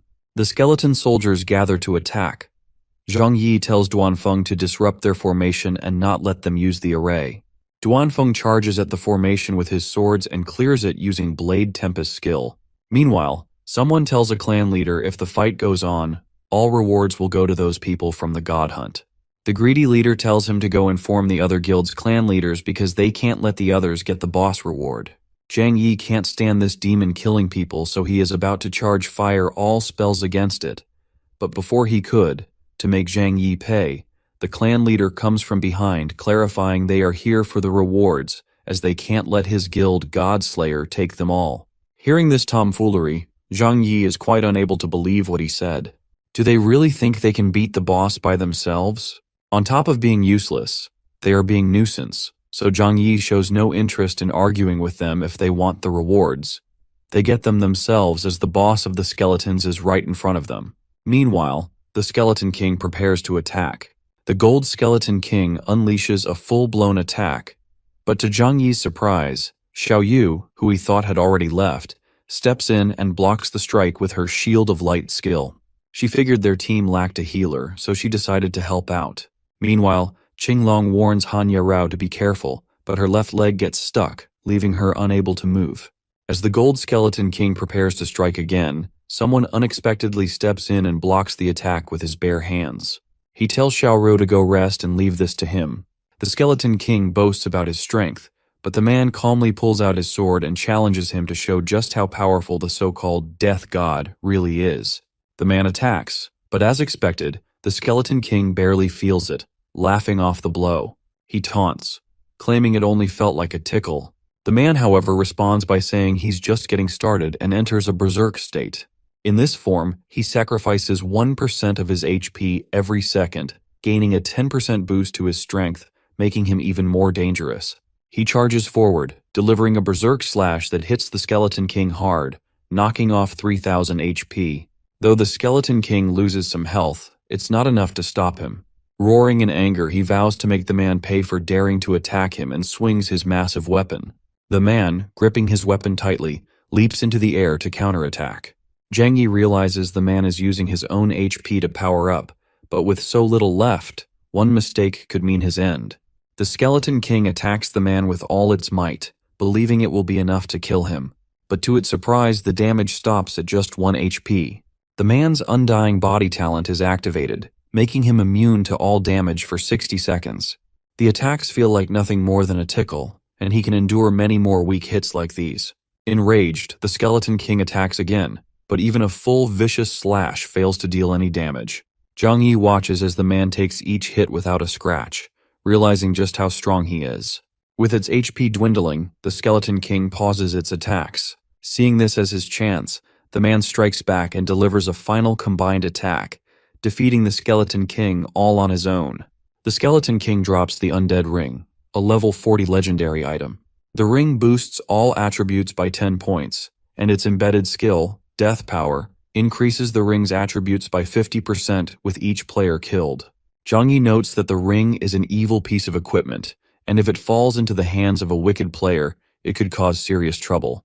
Zhang Yi thanks the man for his help, but the man reveals that he only did it for Xiaoru. Suddenly, Han Ryo runs up and hugs him, calling him Big Brother. It's then that Zhang Yi realizes this is the big brother Xiaoru had been searching for. The man reassures her that he's fine and hands her the undead ring. The system then announces that player 886 has stopped the world boss Golden Skeleton King's invasion, and that a new city, Po Xiao City, has opened. The big brother bids everyone farewell, saying they should take their rewards because this place is now part of the past. They all collect their rewards: the Gold Town Soul Armor, Gold Belt, Dead Peony Gold Bow, and Gold Capes. Zhang Yi receives Gold Boots, which provide a 5-point boost to all attributes and increase movement speed by 100% for 20 seconds, with a 3-minute cooldown. It's a big gain for him, and with the new city open, he's one step closer to finding Mu Chen. The group admires their new weapons. As they reach the outskirts of Po Xiao City, it's clear that the city is a world apart from Hope Town. Qinglong feels uneasy, while Han Yaru finds the towering buildings intimidating. The town demon tower looms before them, 100 floors high. Only those who conquer the tower are eligible to enter the Ion Tower. Zhang Yi remembers his past life, where he survived in the apocalypse for 8 years and only reached the 50th floor. The monsters inside the town demon tower are fierce, but the drops are worth it. The higher the floor, the better the loot. Zhang Yi wonders just how good the Ion Tower must be. Meanwhile, at the highest floor of the Ion Tower, the man watches Zhang Yi quietly saying, "The true game begins now." Zhang Yi notices a group of people in a hurry, arguing as they rush because the town's demon tower is closing in just a few hours. Everyone is panicking about being late. Zhang Yi steps in and explains to his friends that the demon tower only opens every 7 days. He suggests they take advantage of the opportunity and grab some rewards from the lower floors before it shuts, since they don't have any other missions at the moment. Everyone agrees, and Zhang Yi casually places his hand on Han Yaru's brother's shoulder, suggesting they check out the tower together. Of course, this is just an excuse for him to copy his god-ranked talent, Undying Body, from him. But the demon tower is a solo dungeon, so they decide to temporarily split up and meet later. As usual, Duanfeng charges ahead, rushing in without hesitation since it's a training area. The group enters the tower and starts clearing floors one by one. After passing the 5th floor, Zhang Yi levels up to 40 and earns some rewards. At this pace, he figures clearing a few more floors won't be too difficult. Meanwhile, on the 7th floor, a voice from the darkness demands to know who dares to disturb his mealtime. The voice belongs to Shan, a level 55 demon warrior and former chief of the Po Xiao City invasion. After the invasion failed, he was sealed inside the demon tower. Zhang Yi realizes something's wrong. Shan is supposed to be a floor 15 boss, but here he is on the 7th floor. He'll need to be careful. Shan charges at Zhang Yi, but when the black dragon attacks with fire breath, it does no damage. Zhang Yi quickly realizes he can't win this fight. Shan's attacks are much stronger than before. The tower is about to close in just 10 seconds, and with barely any HP left, Zhang Yi knows he's in a tight spot. But he stands his ground, points his sword at Shan, and tells him to bring it on. Provoked, Shan rushes forward for a final strike, but just as he swings his weapon, the tower shuts down. Time's up and Zhang Yi is teleported out. Back outside, Zhang Yi breathes a sigh of relief, realizing how ferocious the monsters inside were. He's lucky the timing worked out, or he'd be dead by now. Han Yarao notices her brother isn't with them, but both Qinglong and Zhang Yi reassure her that he must have gone off somewhere. Zhang Yi insists that her brother is strong enough to take care of himself, though Han Yarao is still visibly tense. Then the system announces a new special mission, a guild war in the Source City. All major guilds are invited to sign up, and the first guild battle will take place in Energy City. Han Yarao is curious about the teleportation device listed as a reward, and Zhang Yi explains that it's one of the best items in the game. Though it isn't much help in combat, if placed in the right spot, a person could charge teleportation fees every day and make a fortune. Zhang Yi realizes it could help him track down Mu Chen faster. He tells everyone to rest for now because in 4 hours, they'll need to get ready for the guild war. Then he asks Qinglong and Xiao Yu if they want to join his guild, since it's short on members. Both of them agree. Meanwhile, on the 8th floor of the demon tower, Han Yaru's brother is still stuck there, even after the tower has closed. Realizing something must have gone wrong, he notices a figure standing in the shadows. He demands the figure step forward, and a man with a weapon emerges, lunging at him with a warning. "You shouldn't have come here." The guy mumbles that all trespassers must die. The big brother asks the man if he's an NPC, a guardian or a player, but the man says neither. He runs to attack, tries slashing his throat as he soars skyward, but the moment the big brother activates the skill Immortality, he suddenly stops when he recognizes the god-rank talent. The man gives him an option, revealing he is not in a good mood today. So if the big brother promises to keep a secret about today's matter, he will spare him. And as a trade, he will tell him a secret about the apocalypse. He says that not long from now, the apocalypse will face a catastrophe no one can survive, unless... However, he doesn't complete his sentence and tells the big brother that that's all he can tell him, and he needs to find out the rest himself. Before he leaves, the big brother asks how he can leave this place, but the man tells him 7 days later, the tower will open once again. That's when he can leave. Sweat trickled down, and Big Brother noticed that the man stopped when he saw the god-rank talent, so he wonders if the catastrophe is related to god-rank talent. He now worries that the catastrophe really exists. Meanwhile, Zhang Yi meets up with his guild members and says now that everyone has rested, it's time to go to the Source City and give it their best. Everyone is excited and eager to know what is going to happen next. In the Source City, the announcement says players who die here won't lose their revival chance, won't drop equipment, and will only lose 20% of the crystal obtained in the Source City. The duration is 4 hours. Guilds will be ranked according to crystal, and ranking will refresh every now and then. Crystal has a fixed location, but often spawns at the place where the boss guards. Zhang Yi gathers everyone to discuss their strategy. He tells his team they have a disadvantage in numbers, so they need to find nearby areas. So when a place is attacked, nearby teammates can go provide help. Zhang Yi tells everyone to split up. They all move to their places. They all are ferociously dealing with different creatures. Zhang Yi occupies a rank 3 of Water Crystal Mine. The system alerts the guild ranking. In first is the Disdain Heroes Guild with 20 people and 10,600 crystals. On the second is Hunt Gods Guild with 5 people and a total of 3,000 crystals. The third is the Promise Gate Guild with 10 people and 4,600 crystals. Zhang Yi notices that the 5 of them occupy a rank 3 Water Crystal Mine, and if he wants to get a higher rank, they have to occupy more mines. Meanwhile, the Promise Gate Guild leader, Zhao Fei Ming, sees Zhang Yi's guild only has 5 people, and each mine has weak defense. They have far more members than Zhang Yi, so he tells his members if they attack each mine at the same time, they can easily snatch it. Zhao Feiming tells his team to attack. They attack Hanya Rao's mine and get a hold of her. Zhao Feiming tells his teammates to kill her. While Zhang Yi fights monsters on his side, he gets an alert that Hanya Rao is in danger. He turns his back on the monster to save Hanya Rao, so the monster takes the opportunity to attack him from behind. However, Xiao He, the black dragon pet, defends against the attack with his fire breath. Zhang Yi picks his golden boots and leaves the place to Xiao He while he goes to help Hanya Ru. The system alerts that Zhang has used Gold Boots' skill, Gold Speed. This skill increases speed by 100% and lasts for 20 seconds, helping him get to Hanyaru faster. Zhao Feiming presses a sharp blade against Hanyaru's throat, mockingly saying what a pity it is that such a good-looking face is wasted. He then asks Hanyaru if she claims to have companions, then why he doesn't see anyone coming for her. After hearing noise from behind, Feiming turns around and sees Zhang Yi approaching. Feiming immediately orders his members to capture Zhang Yi. As Feiming's members attack Zhang Yi rushes past them, scattering them aside. He stands in front of Feiming and calls him shameless for attacking a single girl with his entire team. Feiming yells at Zhang Yi, demanding to know who he thinks he is to teach him a lesson, and dares to attack his people. Roaring in anger, Feiming declares that Zhang Yi should die for interfering in his business. Feiming lunges at Zhang Yi, but Zhang Yi moves forward at bullet speed with his sword, making Feiming shocked and saying that the destiny of them is to get killed by his sword.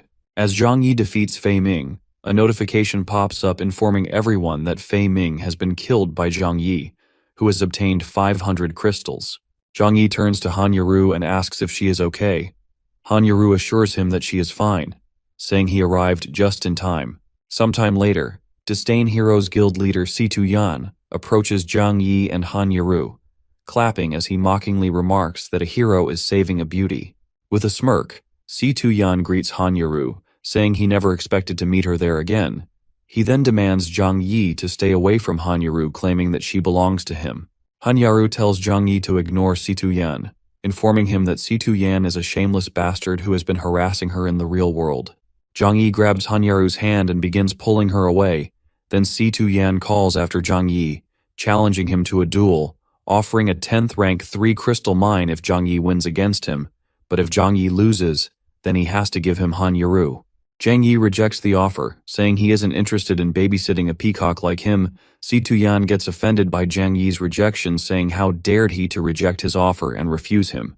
Si-tu-yan launches a sword attack at Zhang Yi and Han Yaru. Seeing the attack coming, Zhang Yi shields Han Yaru, telling her to be careful, and promising to get her out of there once he deals with Si-tu-yan. Zhang Yi leaps towards Si-tu-yan. Si-tu-yan snarls that none of them are allowed to leave from there. In the next moment, flying swords knock the weapon out of Zhang Yi's hand. Realizing that he has no time to fight back, he watches as Si-tu-yan rushes towards him.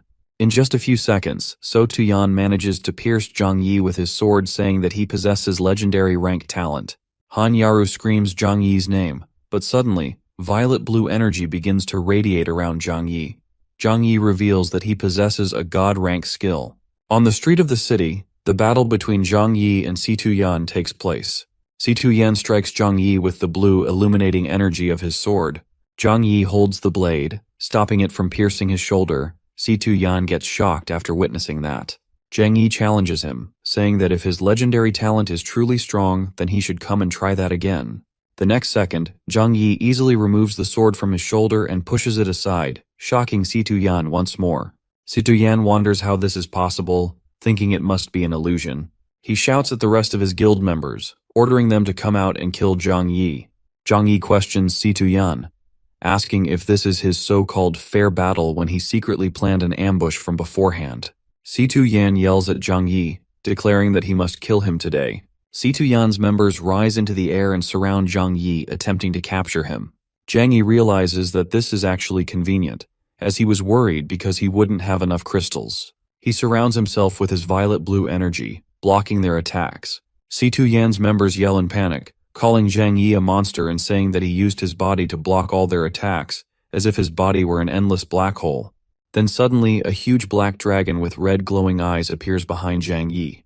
Zhang Yi tells them that if they are done attacking him, then now it's his turn. The next moment, the dragon breathes fire on Si-tu-yan. Si-tu-yan yells at Zhang Yi, telling him not to think that he will hand over his crystals just because he was defeated. Zhang Yi punches Si-tu-yan, finishing him completely. A notification pops up informing that Zhang Yi killed Si-tu-yan and obtained 100 crystals. Zhang Yi smirks, saying he knew that Si-tu-yan wouldn't keep his promises. Yao comes out and asks Yaru what happened and if everyone is alright. Yaru reassures her that everyone is fine and explains just now, the Promise Gate Guild and Disdain Heroes Guild attacked, but they were all defeated by Zhang Yi. After some time, they check their guild ranking. Zhang Yi informs everyone that now they have only half an hour left, and if they want to get higher than Disdain Heroes Guild, then the only way is to make use of long range and snatch all Disdain Heroes Guild spots. They realize that they will need an expert to accomplish this. Han Yaru steps forward and asks Qinglong to attempt it since he is a professional archer. Qinglong apologizes, saying that he doesn't think he can do it. He remembers losing many times in archery final championship finals, failing miserably despite trying his hardest. He recalls people calling him useless, trash, and mentally weak. Deep down, Qinglong accepts that maybe he is truly not suitable to shoot arrows. Zhang Yi places his hand on Qinglong's shoulder, telling him that he is the best archer he has ever seen before, and that he has the best accuracy. Zhang Yi reminds him of how he saved everyone at Dragon Crown Grave. Under such a situation, he was still able to accurately shoot the dragon's crown eyes. Compared to that, it will be a piece of cake for him to shoot those Disdain Heroes Guild's members. Qinglong agrees, saying that he will try his best. They all cheer as Qinglong climbs onto the roof, takes aim at Si-tu-yan and his members, sets his position, and releases an arrow at Si-tu-yan. Si-tu-yan stands with his team, boasting that he wanted to show off in front of Han Yaru, but never expected a kid to steal his spotlight. One of his members reassures him, saying that once they secure first place, Han Yaru will know who's stronger. Another member chimes in, agreeing that the competition is almost over and their opponents can't catch up to their crystal count. Suddenly, an arrow fired by Qinglong pierces Si Tuyan's shoulder, making him groan in pain. Enraged, Si Tuyan demands to know who shot him, his eyes widening when he sees Qinglong. Qinglong smirks, promising to end them in one fell swoop. Qinglong jumps off the building, and they all charge forward to attack the Disdain Heroes Guild. The system updates, showing the number of people and crystals. Zhang Wei effortlessly defeats a guild member with a single swing of his sword, gaining 200 crystals, while Qinglong climbs onto another rooftop, lining up his shot.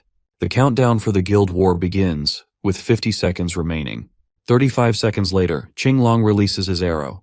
With just 12 seconds left, arrows rain down on a group near a cluster of crystals, taking them out. Finally, time runs out, and a voice from the airship announces that everyone should congratulate Hunt God Guild for becoming Source City's champion. The system updates again, displaying the final count of people and crystals. Zhang Yi praises Qinglong, calling him amazing and confirming that he knew Qinglong was the strongest archer. The other members echo his praise. Meanwhile, the members of Disdain Heroes Guild ask Si Tuyan why they're not going after the Hunt God Guild. Si Tuyan snaps at them, saying he's already lost enough face in front of Hanyaru. Just then, a large case falls from the sky toward the Hunt God Guild. The host announces that it's the champion reward they earned in the Source City Guild War and tells them to check it. As they open the case, they find a variety of useful devices. Zhang Yi picks up a teleportation device, thinking it will make traveling much easier and more convenient. Si Tuyan walks up to Zhang Yi, telling him to be cautious during the alien race event. He warns that God's guilds have already taken notice of him, and his life won't be easy. With that, Si Tuyan turns and leaves. Hanyaru, curious, asks Zhang Yi what Si Tuyan meant by the alien race and God's guilds. Zhang Yi admits he's not sure, but thinks it might be related to the black-cloaked figures that appeared at the Dragon Crown grave. As evening falls, Zhang Yi walks through a carved passage toward the guild members, unaware that he's being watched by a purple-haired girl behind a wall. While walking, the purple-haired girl deliberately bumps into Hanyaru, rudely apologizing and telling her to move aside. In the process, she steals a ring from Hanyaru's inventory using her assassin profession skill, which allows her to steal items. Qinglong yells at the purple-haired girl to watch where she's going, as she bumped into Hanyaru. Hanyaru looks at the purple-haired girl suspiciously, realizing her ring is missing. She tells Zhang Yi that there's a thief, as the ring her brother gave her is gone. The purple-haired girl immediately begins running, and Zhang Yi orders Qinglong to chase after her. However, the girl climbs onto a nearby rooftop, smiling at them before disappearing. Qinglong approaches Zhang Yi, asking if he was able to capture the thief. Zhang Yi replies that he couldn't, as she used a teleporter to escape to Moonlight City. Qinglong asks about Moonlight City, wondering if it belongs to another race. Zhang Yi confirms it, adding that the God Guild Si Tuyan mentioned might be tied to the alien race, and they need to investigate Moonlight City. Zhang Yi also recalls that upgrading the dragon race's talent requires prestige from all three camps, and only 9 of them can use the alien race's prestige. He realizes they could also find out more about Mu Chen in the new city. Zhang Yi turns to Qinglong and Hanyaru, saying they'll stay behind with the others in case Hanyaru's brother shows up and can't find them. Hanyaru agrees, asking him to be careful, and Qinglong reassures Zhang Yi that he'll protect Hanyaru. Zhang Yi adjusts the teleportation device, configuring it so he can return any time if something goes wrong. He steps inside the device and orders the man to teleport him to the alien race's Moonlight City. The man in the uniform nods, agreeing to the request. In Moonlight City, Zhang Yi receives a notification that he's been teleported there, but at the cost of -100 gold coins. He mutters internally, complaining that the teleportation fee is way too high, and just like that, 100 gold coins are gone. As he walks through the city, he suddenly hears someone scream for help. He wonders who could be screaming at such a late hour, but quickly realizes that Moonlight City isn't exactly the safest place. Following the sound, he spots 3 men bullying a girl who's sitting on the floor, leaning against the wall, looking helpless. The girl begs them to stay away, but they laugh, taunting her to keep running if she's so good at it. One of the men raises his sword to strike, but Zhang Yi leaps forward and positions himself between the girl and the men. The man roars at Zhang Yi, asking who he is and if he knows the consequences of provoking them. Without hesitation, Zhang Yi strikes the man with his sword, replying that he knows they shouldn't be bullying a little girl. The blow forces the man to stumble, and he quickly orders the other two to run, admitting that Zhang Yi is stronger than them. As the men flee, Zhang Yi turns around, looks down at the girl, and asks why they were chasing her. The girl nervously admits that she only stole a boss from them, and they've been after her ever since. Zhang Yi asks her who they are and why they're so arrogant. The girl replies that they're from the Gods Guild, and everyone in Moonlight City is afraid of them. Zhang Yi pieces it together. Those men are from the Gods Guild, and their outfits resemble the ones worn by the mysterious figures he saw at the Dragon's Crown grave. After this exchange, Zhang Yi decides to leave, telling the girl that she should hurry home since it's dangerous for someone like her to be out this late. But the girl stops him, asking him not to leave. Zhang Yi turns around and asks why she's following him. The girl hesitantly admits that she's afraid those men will come after her again. Zhang Yi, with a slight gesture, tells her to follow him. She agrees, promising she won't be a burden to him since she knows the city well and can help him if needed. Zhang Yi leads her to a hotel and rents 2 rooms. He sees her safely to her room, then goes to his own room and lies down, finally relaxing after a long day. That night, as he sleeps soundly, the little girl enters his room, holding a knife in her hand. She walks toward him, thinking that this is her chance to claim 10,000 gold coins. She strikes at Zhang Yi, but he effortlessly dodges the knife, still half asleep. The girl scoffs to herself, wondering how he'll dodge the next strike. However, Zhang Yi wakes up suddenly and smacks her across the face, mistaking her for Mu Chen and accusing her of betraying him. The girl winces in pain, holding her face. Zhang Yi quickly realizes she's not Mu Chen but the girl he brought with him earlier. Confused, he asks why she's in his room. She responds innocently, claiming she had a nightmare about the men chasing her and was scared. Zhang Yi sighs, pulling her onto the bed beside him. He reassures her not to worry and promises to keep watch while she gets some rest. As the girl lies beside him, Zhang Yi watches her closely, realizing she might be slowly luring him in. He wonders what tricks she has up her sleeve. The next morning, Zhang Yi and the little girl stand outside Moonlight Church in the city. Zhang Yi asks her if she's sure the Gods Guild members are inside. The girl confirms, explaining that she secretly followed them but lost track of them after they entered the church. Just then, Mu Chen appears behind them, glancing at the little girl with interest, thinking she's attractive.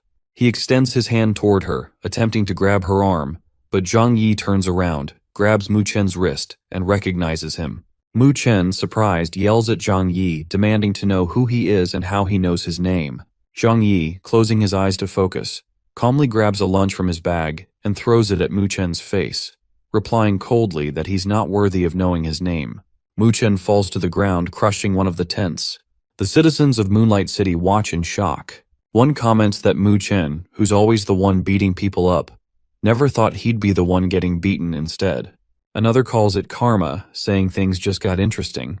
Mu Chen grits his teeth and asks Zhang Yi who he is and whether he has a death wish. The little girl interrupts, telling Zhang Yi that Mu Chen is one of the ringleaders in the area and warns him not to provoke him. Zhang Yi replies that Mu Chen is exactly the person he wants to take down. He stares at Mu Chen, thinking about how he expected someone like him, someone who betrayed him in the past and now bullies others, to be the one to face him. The system announces that the player, Mu Chen, has activated stealth. Mu Chen steps forward, weapon in hand, declaring he'll kill Zhang Yi for trespassing on his turf. Zhang Yi realizes it's the assassin's stealth move, which erases one's presence completely, allowing them to strike from the shadows. He senses Mu Chen's approach, but the assassin lands a hit, drawing blood on Zhang Yi's face. Flashbacks of painful memories flood Zhang Yi's mind as he recognizes the move. This is the same tactic Mu Chen used to ambush him last time. As Mu Chen leaps into the air to strike again, Zhang Yi blocks the attack with his sword, determined not to let history repeat itself. Mu Chen is shocked, wondering how Zhang Yi can predict his moves when he can't even see him. Zhang Yi answers the unspoken question, saying that he'll never forget Mu Chen's moves no matter what. With that, he kicks Mu Chen to the ground. Zhang Yi taunts him, asking if he really thought he could kill him, and now they'll see who truly has the ability. Mu Chen grits his teeth and demands to know who Zhang Yi is, cursing his bad luck for meeting such a skilled opponent. Zhang Yi raises his sword to attack, but suddenly a black figure emerges from the ground, taking Mu Chen away in an instant. Zhang Yi realizes that it's the same group of black-cloaked figures trying to rescue Mu Chen.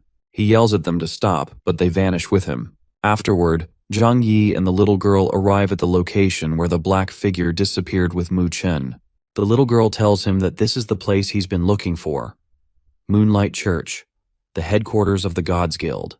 She warns that it's dangerous inside, and they might have lured him here on purpose. She asks if Zhang Yi is sure he wants to go in. He confirms, saying he has his reasons. She cautions that charging in without a plan will definitely attract the attention of the Gods Guild. Then, she reveals 2 hallucination pills in her hand. Zhang Yi, surprised, asks why she carries them. She whispers that every solo player should have a few. It's a necessity. She then tells him their target is coming.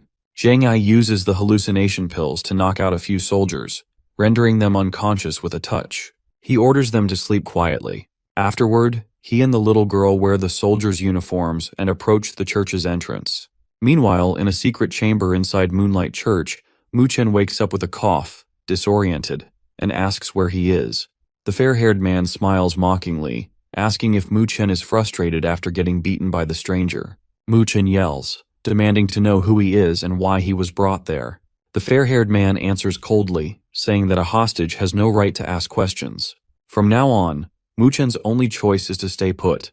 Otherwise, he'll die before he even knows it. Zhang Yi and the little girl approach the soldiers in a disguise, standing at the church's door. Zhang Yi tells them they're here to change shifts, and they should go get some rest. One of the soldiers agrees, saying he's already ready for a nap, while the other warns them not to fall asleep on the job. As Zhang Yi and the little girl walk inside, one of the soldiers suddenly turns around and grabs Zhang Yi, saying it's not time for a shift change yet. Without missing a beat, the little girl steps forward and makes them both unconscious by waving her hand in the air, releasing hallucination pills. Once inside, she informs Zhang Yi that the person he's looking for should be in there. He takes off his mask, but the little girl surprises him by removing her uniform, saying her mission is complete. Zhang Yi turns to her, confused about her intentions. She slams the door shut, trapping him inside. Outside, a soldier hands her a packet as her reward. She takes it, then speaks to Zhang Yi internally, telling him she forgot to mention that betrayal is common in Moonlight City. Trapped inside, Zhang Yi quickly realizes that the little girl was sent by the Gods Guild, just as he suspected. He decides he needs to see for himself why they went to such lengths to lure him there. He throws his helmet to the ground and continues down the corridor. Suddenly he notices pink flames on the walls and a group of people sitting on the floor. One of them, a massive guy, declares that he can easily take care of Zhang Yi, and that it was a waste for the boss to summon them all. Another man with glowing green eyes yells at the giant, telling him the boss must have his reasons. If he thinks he can handle Zhang Yi, then he should go ahead. The huge guy grins and accepts the challenge, boasting that he'll show them how he'll crush Zhang Yi.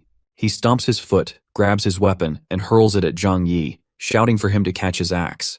As the weapon approaches, Zhang Yi pauses, sensing the strength behind it. He stretches out his palm and uses his Calling 100 Crows spell. Instantly, countless crows appear in the sky, flying in all directions. Zhang Yi realizes that after using this spell, the number of crows will double. Moments later, there's a loud thud. The huge guy grabs his weapon again and leaps toward Zhang Yi, scoffing that a silly crow trick won't defeat him. He swings his axe at Zhang Yi, but Zhang Yi calmly draws his sword, stomps it on the ground, and creates an ice wall in front of him. The huge guy, shocked, curses and slips on the floor. His head spins, and Zhang Yi mocks him, saying big people are bad at balancing. The giant yells at Zhang Yi, accusing him of playing dirty. The man with the glowing green eyes turns to a long-haired guy and says their boss was right. They'll have to step in. The long-haired guy replies that he really doesn't know what Zhang Yi is trying to prove. Without warning, the long-haired guy rushes at Zhang Yi, wrapping a bandage around his body. Zhang Yi, caught off guard and not expecting the attack, suddenly finds himself trapped as a spiked bone barrier rises, closing in on him. Panic sets in as he realizes he can't even move. He's about to collide with it. As Zhang Yi realizes that he is about to die with a spiked bone barrier, he immediately calls out his black dragon's name. Suddenly, green energy begins to surround the area, and Blackie emerges from it. The long-haired guy is surprised, wondering how a normal beast tamer can have such a powerful Grade 1 dragon. Blackie begins to spread a bright flame everywhere with a roar, and the long-haired guy realizes they underestimated Zhang Yi. Zhang Yi frees himself from the bandage and strikes the long-haired guy with his sword, throwing him to the ground, flexing that they didn't underestimate him. He's just too strong.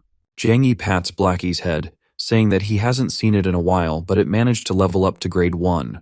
The long-haired guy asks the huge guy what they should do, because their intel didn't mention Zhang Yi's grade 1 dragon emperor. The huge guy replies that they have no choice but to take a risk.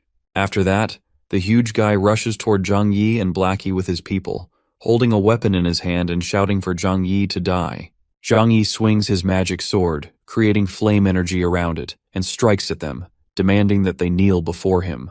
As Zhang Yi and Blackie hit them with flames, they all fall to the ground.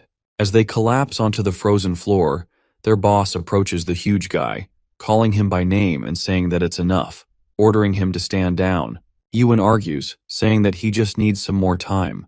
The boss interrupts Yuan's mid-sentence and glares at him, saying that he told him to stand down and that he will be the one to die if he continues fighting. They all get up, and the huge guy, Yuan, tells Zhang Yi that their battle isn't over, and that next time, the victor will be decided. Zhang Yi replies that if they aren't afraid of dying, then he'll gladly play along next time. The boss approaches Zhang Yi, saying that they finally meet at last. He asks if it's not Zhang Yi's first time in the apocalypse. Zhang Yi wonders who he is and how he knows about him. Zhang Yi replies to the boss that he has no idea what he is talking about. The boss tells Zhang Yi that he doesn't have to act in front of him, and that he has known about this ever since Zhang Yi entered the hidden dragon crown's grave to take the magical beast egg. Zhang Yi says he doesn't want to waste his breath on him, and demands to know where Mu Chen is and to bring him here. The boss asks why Zhang Yi is in such a hurry, and informs him that he brought him here because he wants to work with him. And if Zhang Yi agrees, then only they will uncover the secret of regression. He offers that he will give him the best equipment and unlimited wealth in the apocalypse. The boss then warns Zhang Yi, summoning his huge, terrifying monsters behind him, saying that if he refuses, he won't be able to walk out from there alive. Zhang Yi rejects the offer, thinking that the promise of equipment and riches come from oppressing the poor. As Zhang Yi refuses, the boss's two monsters rush toward him with a roar. Zhang Yi realizes that he just used immortality, and now it's on cooldown. Not knowing his full strength yet, he hastily attacks, but the situation is disadvantageous for him. He grips the teleportation device in his hand, feeling grateful that he had luckily set the coordinates back in the City of Dawn. Zhang Yi teleports and vanishes, dissolving into pixels. The boss sighs, thinking that he will let him go this time, but next time he won't be so lucky. He turns around and looks down at Mu Chen, who is sitting on the floor. The boss says to Mu Chen that Zhang Yi must want to take his life, because there must be some bad blood between the two of them. The boss turns back, asking Mu Chen if he really thinks Zhang Yi will let him go. Mu Chen yells in panic, saying that Zhang Yi is going to kill him. The boss kneels in front of Mu Chen, telling him that he just has to kill Zhang Yi before Zhang Yi kills him. He stands looking down at Mu Chen, reassuring him not to worry and that he'll help him in killing Zhang Yi. The boss thinks that everyone must obey him in the apocalypse, but since Zhang Yi rejected him, all that awaits Zhang Yi is death. Zhang Yi teleports to another location, his mind racing. He narrowly escaped the dragon's breath. If he'd been even a second too late, he would have been toast. The boss's grade 2 dragon emperors seem like a real pain to deal with, and Zhang Yi can't help but wonder who this boss is and how he knows he's a regressor. He starts to suspect that the boss might be the same as him. Just then, the system fairy pops up, telling Zhang Yi that his fatigue is at its limit and urging him to rest at a nearby rest point. Zhang Yi realizes he's drained from his trip to Moonlight City. He needs to rest at the inn or Han Yaru will start worrying if he doesn't return soon. Entering the inn, the receptionist informs him that he's selected the express recovery service, which costs 20 gold coins. Zhang Yi overhears some people talking about him. One person is shocked that he's spending money to recover his fatigue bar.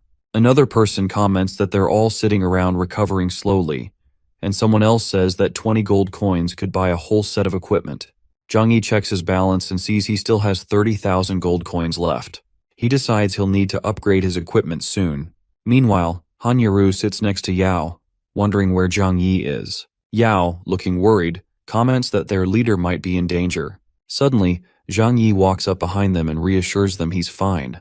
With his abilities, he says, he still has energy left after taking on an entire guild by himself. Han Yaru and Yao breathe a sigh of relief when they see him. Zhang Yi awkwardly smiles at Han Yaru, telling her that he hasn't found any information on the Ring of Death yet, but he's determined to get it back. Han Yaru smiles back, saying it's okay, she just lost it because she wasn't alert, and she's just happy he's back safe. Yao asks Zhang Yi if he's seen Qinglong. Zhang Yi replies that he asked Qinglong to gather intelligence since the purple-haired thief came to the City of Dawn, and she's bound to have left some traces. Just then, Qinglong approaches them. Zhang Yi greets him and asks if he found anything. Qinglong replies that he has some important information. The ring stolen from Han Yaru is being auctioned tonight. Zhang Yi immediately remembers the faces of Mu Chen, the boss, and the little girl. If the ring is being auctioned, it means the thief will be there too. Zhang Yi thinks this might also be a good opportunity to get some top-tier equipment. After all, the challenges ahead won't be easy. They all agree to head to the auction. At the venue, the host announces that the monthly auction is about to begin, showcasing rare pets, high-quality equipment, and valuable tools. Han Yaru turns to Zhang Yi and asks if he's not coming inside with them.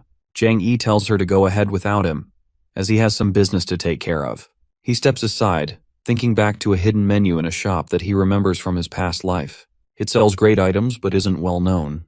Zhang Yi finds the shop, and the shopkeeper asks what he's looking for. Zhang Yi considers the situation. Dealing with a ring thief isn't too hard, but there are a lot of eyes in the auction house. If he makes any big moves, he might attract unwanted attention. He decides to prepare some items in advance. He asks the shopkeeper for some pancakes and fruits, paying full price. The shopkeeper grants him access to the hidden menu and asks what he wants to buy now. The system congratulates Zhang Yi for unlocking the hidden menu and shows that he has 1,000 gold coins. He picks up a green potion. Zhang Wei remembers that only 5% of the Apocalypse players unlocked the hidden menu, and while these potions are expensive, they're far more powerful than ordinary ones. Zhang Yi decides to buy them all. The shopkeeper praises his choice, saying he's the first customer to discover this special stock. Zhang Yi checks his inventory and feels a pang of regret. He's just spent 4,000 gold coins in an instant. Still, he hopes the mission will succeed this time. Zhang Wei enters the auction house and wonders why it's so quiet. Did he get the wrong venue? The host announces that the starting bid for a sheepskin scroll is 100 gold coins and asks if anyone wants to buy it. The audience groans, impatient for something valuable. Zhang Yi approaches Han Yaru and asks if the Ring of Death is being auctioned.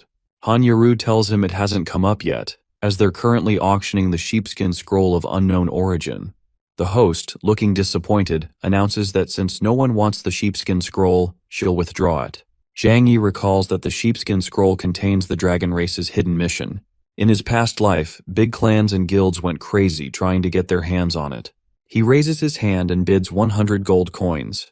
The audience laughs at him, calling him a clueless rich guy for spending that much on something they consider worthless. Someone comments that even if it were free, they wouldn't take it. The host hands the scroll to Zhang Yi. He knows that for the others, the sheepskin scroll is no different than toilet paper. But for players in the dragon faction like him, it's a treasure. Once he completes the hidden quest, he'll get his hands on exclusive dragon equipment, and everyone will be jealous. The host announces that the next item is the Ring of Death, a legendary grade item with a starting bid of 10,000 gold coins. The audience murmurs excitedly, wondering who brought such an expensive item. Han Yaru whispers to Zhang Yi and gestures toward a suspicious-looking man with fangs, saying he looks shady. Zhang Yi agrees, noting that with that appearance, the fanged guy must be from Frost Peak City, the main city of the Beast faction. He wonders why a Beast faction member is in the human faction's main city, and even with C2 Yan. Han Yaru praises Zhang Yi, saying he knows everything. Zhang Yi chuckles and ruffles his hair, saying he just happened to read up on the Beast faction when choosing his own faction.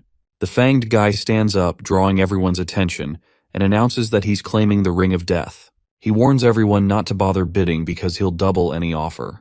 Some people in the audience wonder what's so special about the ring, while others realize they have no chance of outbidding the rich fanged guy.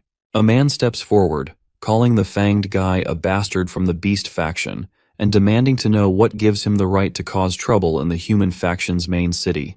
The fanged guy punches him, asking if he's qualified now. Another man suggests the first man leave quickly, as the fanged guy is not someone they can afford to offend. At that moment, Zhang Yi places his hand on the man's shoulder, glares at the fanged guy, and declares that as long as he is here, he surely can forget about taking that ring. The fanged guy is young Master Shuo. Si-Tu Yan informs Shui that Zhang Yi is the one he mentioned earlier, and that he has divine talent. Zhu glares at Zhang Yi in rage, declaring that since he dared to provoke the Frost Peak City blood sect, death is the only thing awaiting him, no matter his divine talent. Zhang Yi whispers to Qinglong and Feng Duan, asking them to create a disturbance to buy him some time and make things chaotic. Qinglong and Feng Duan agree without hesitation, saying they're experts at causing trouble. The two approach the audience, and Feng Duan shouts, asking everyone if this is the human race's territory. Why are they letting the beast race run wild here?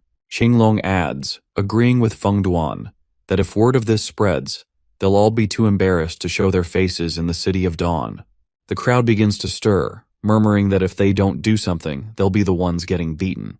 They challenge the beast race to a fight.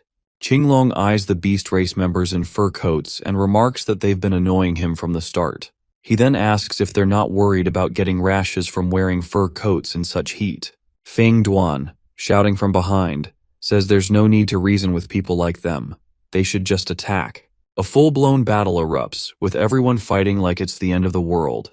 One man from the beast race grabs Qinglong and yells that, after so many years in this business, this is the first time he's seen people courting death. Zhang Yi grabs his advanced invisibility potion, opens the lid, and drinks it. Instantly, he becomes invisible and undetectable for 3 minutes. He follows it up with an advanced mist potion, creating a thick fog at a target location that can't be dispersed for 3 minutes. As the battle rages on, Zhang Yi grabs an advanced burning potion, hurls it at the beast race members, and the potion explodes in flames, drawing shouts and curses from the beast race. The host stands with her assistant, who holds a tray containing the Ring of Death. Zhang Yi, still invisible, moves toward her, eyeing the ring. He thinks to himself that no one will take it today, except for him. He picks it up and slips it onto his finger. Moving behind Shui, Zhang Yi swings his fist, thinking that the arrogant Shui is now the one getting hit. He strikes Zhu on the head from behind, knocking him to the ground. Si-Tu Yan rushes to Zhu's side, asking if he's okay. Zhu yells into the air, demanding the idiot who dared to hit him reveal themselves. Zhang Yi kicks both Shui and Si-Tu Yan, knocking them down again, then places his foot on Si-Tu Yan's chest to keep them from getting up. Si-Tu Yan shouts, asking who ambushed him since they can't see Zhang Yi due to his invisibility. Zhu swears that whoever keeps attacking him will die. The system bar informs Zhang Yi that the invisibility potion is about to wear off in 10 seconds. Realizing time is running out, Zhang Yi decides to deal with Shui and Si-Tu Yan later. He activates his golden flash skill, doubling his speed for 20 seconds, and immediately escapes, leaving Qinglong and Feng Duan to continue stepping on Shui and Si-Tu Yan, along with the others. Zhu yells at them in anger, asking if they're blind and demanding they stop stepping on him. Si-Tu Yan, with tears in his eyes, cries out that he's from the human race and that they're attacking the wrong person. Once the invisibility potion expires, Zhang Yi sends a message in the group chat, informing everyone that the mission is accomplished, and telling them to retreat and meet in the small alley in front of the auction house. Feng Duan and Yo reply, agreeing to meet him there. Later, Zhang Yi stands in the small alley in front of the auction house. As his companions approach, Han Yaru asks if he's okay, mentioning how worried she was when he suddenly vanished. Zhang Yi shows her the ring in his palm, saying he obtained it, but explains that in order to protect auction items, the system has implemented a seal. He tells them that if an item is privately removed from the auction, it will return to the owner's inventory in 3 minutes. They wonder if their efforts were wasted, but Zhang Yi reassures them, saying he'll use the seal to track the thief and follow the item to the consignor's location. He sets the teleportation point to Beacon, and the system announces that the teleportation point has been set.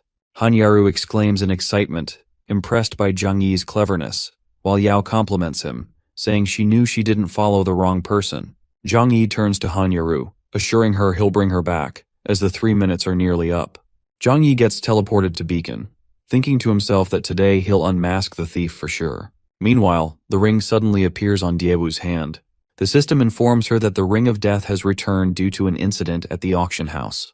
She wonders why the ring returned and whether Zhang Yi's group is catching up to her. Just then, the ring glows, and Zhang Yi immediately appears in front of her as the teleportation completes. He glares at her, stating that he knew it was her, accusing her not only of stealing Hanyaru's ring, but also of luring him into the Gods Guild's trap. He demands to know her plan.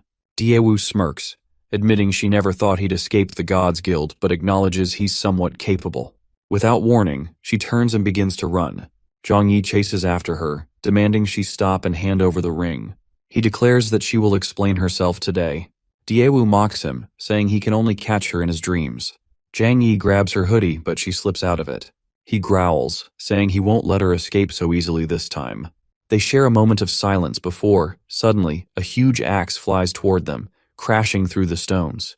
It's Xue, who shouts at Daewoo, asking why she stopped when she's so good at running. Xue's eyes widen as he smirks upon seeing Zhang Yi with Daewoo. He suddenly realizes that the Beast faction possesses a prey tracking skill, allowing them to track a target's scent over 1,000 miles. Xue laughs menacingly, saying he didn't waste his time chasing her, but now he's glad to find them working together. He declares that he'll deal with both of them at the same time. Hearing this, Zhang Yi and Daewoo start running. Zhang Yi asks her how many people she's offended and why both the aliens and the Beast factions have grudges against her. She replies that it's all a misunderstanding. Then, clinging to his waist, she calls him brother, with tears in her eyes, and begs him not to leave her behind. Annoyed, Zhang Yi asks when he became her brother. He reminds her she didn't see him as a brother when she ambushed him. Zhu charges toward them with his axe, yelling that they dare to flirt in front of him, and declares that they can die together. Zhu makes a sharp jerk with his axe, causing the surroundings to light up with a bright orange glow. A massive giant beast appears behind him. Zhang Wei recalls that the girl had just called him brother earlier, but she vanished the moment danger appeared. Zhu attacks Zhang Yi, yelling that he will show him what happens when someone dares to challenge him. The system announces that player Zhang Yi has been hit by beast skin charge, detecting his 800 HP. Zhang Yi falls to the ground, clutching his stomach in pain. He realizes that Xu's attack is extremely high, while the beast tamer's starting defense is too low, causing him to lose a significant amount of health in just one hit. Zhang Yi leaps onto the edge of the rooftop and glares down at Xue, who still stands with an axe in his hand. Xue yells at Zhang Yi to hand over the girl, kneel, and apologize, so he will consider sparing his life. He accuses them, claiming that he saw Zhang Yi and the girl passionately embracing each other. Zhang Yi looks at Xue in shock and confusion, demanding to know when he supposedly saw them acting intimately. He warns Zhu to stop speaking nonsense or else he'll sue him. Xu argues back, yelling that he clearly saw what the two of them were doing just moments ago. He recalls the scene in front of Zhang Yi, where Zhang Yi and the girl were sitting on the edge of the rooftop, Zhang Yi touching the girl's chin. Ji recognizes the familiar scent from the girl and wonders if she is the one who escaped. He curses under his breath, thinking they were acting all intimate in such a place like that. After his accusations, Xue scoffs, saying that if he hadn't shown up, who knows what Zhang Yi and the girl would have been doing next. Zhang Yi sneers at Xue, sarcastically saying, "Hats off to you because your trolling is next level." Zhang Yi changes his attribute and strikes Xue with his sword, asking if he is a hopeless romantic in disguise. The system announces that player Wuhan Xue has suffered burn damage, detecting 300 HP. Zhu smirks at Zhang Yi, declaring that it's just a flesh wound and that he can take this as a gift from him. Zhu then throws blue energy at Zhang Yi, stating that he will show him the disparity between their power. As Zhu approaches, his eyes suddenly light up with glowing energy. Out of nowhere, burning yellow energy begins to surround Zhang Yi. He wonders what's happening, because he is using the same skill, yet the damage keeps increasing. Xu laughs, saying that he forgot to mention that the lower his HP, the higher his damage output. Zhang Wei immediately drinks an advanced HP potion. The system reports that Zhang Yi has regained several hundred points. Zhu glares at Zhang Yi in rage and attempts to strike him but misses. Zhang Yi straightens up and crosses his arms, taunting Xue, asking why he stopped attacking him. Then Zhang Yi smirks, saying that since he's more generous than Xue, he will take 1,000 damage on himself. Zhu grips his axe tightly, shouting that it's impossible and he almost just died. The girl observes the situation and warns Zhang Yi that no matter how many potions he has, they'll be useless if Xue uses that move again. Xue glares at Zhang Yi, saying that having an advanced HP potion won't save him and that the real battle has only just begun. He activates his bloodthirsty frenzy power, and bright pink rays begin to surround him, making him look even more terrifying while gaining several hundred HP. Zhang Yi is shocked and asks why Zhu's HP is increasing. Zhang Yi steps back from him and grabs a green potion, realizing that he never expected Zhu to have an epic talent that allows him to recover HP through dealing damage. Zhu slowly approaches Zhang Yi, gripping his glowing pink axe. He tells Zhang Yi that today, he will teach him the consequences of offending the blood sect. Zhang Yi stands on the edge of the rooftop, looking down at Shui and taunts him, saying that relying on potions to fight a battle of attrition is useless. He then challenges Shui, asking if he really thinks his bloodthirsty frenzy is unbeatable. Zhang Yi faces an opponent who can absorb his health, but he has a clever trick.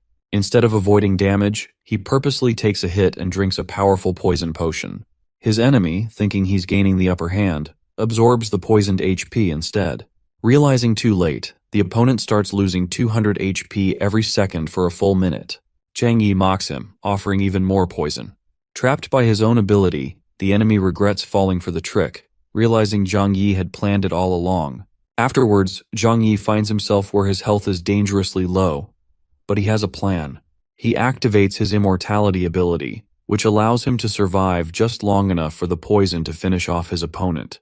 His enemy, desperate to recover, realizes that his health is dropping faster than he can heal. Zhang Yi then offers to sell him an advanced HP potion. The enemy is furious after realizing he overpaid, but before he can react, the poison takes full effect, paralyzing him. Afterwards, Diewu attacks him, ready to end the fight. Player Diewu defeats player Wuhan Shui, but he comes back to life in Frost Peak City because he had one revival chance. Angry about losing, he promises to get revenge. Zhang Yi insists that he has no connection to the girl, but he knows no one will believe him. His poison begins to disappear just as she returns. He asks why she came back thinking she ran away, but she denies it, saying she stayed because their enemies came to kill her. Someone watching from behind comments on how lucky Zhang Yi is to have such a beautiful companion. Meanwhile, the enemies panic that their so-called strongest leader is dead. One of them, realizing he backed the wrong side, tries to escape, but Zhang Yi stops him, saying they still haven't settled their score yet. Zhang Yi demands to know why the Beast faction is in the City of Dawn. Yan Situ trembles and reveals that they were after Diewu to retrieve a special card.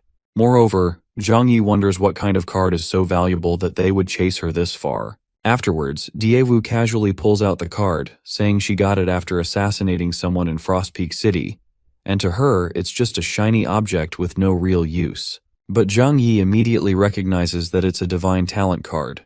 Moreover, he realizes that every player can only have one talent, which might explain why she hasn't been able to activate it. She doesn't seem to know its true value.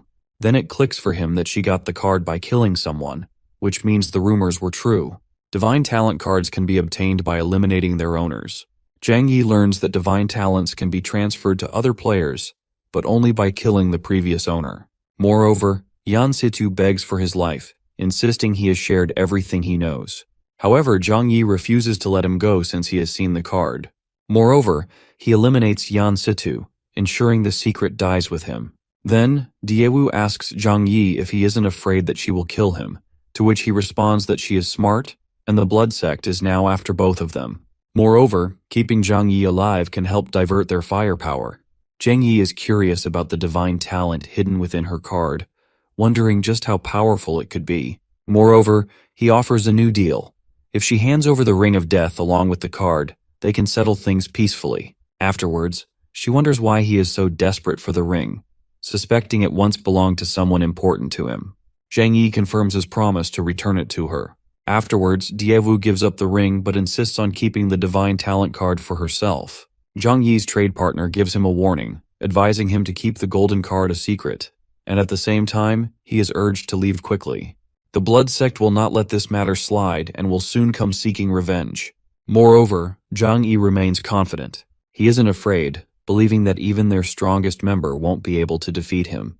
Meanwhile, the Beast faction proves to be fierce fighters, not only tough, but also deceitful. They had ambushed their enemies while the guild leader was away.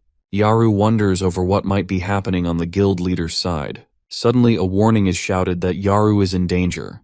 But before the enemy can attack, Zhang Yi steps in and saves Yaru. Moreover, he informs them that their boss has already been sent back to Frost Peak City, and soon they will be joining him. The guild leader arrives, and his team welcomes him with concern. Zhang Yi reassures them that he's unharmed, though getting away from the beast faction was tough. Afterwards, Zhang Yi returns the ring to Yaru, keeping his promise. She always believed he would succeed.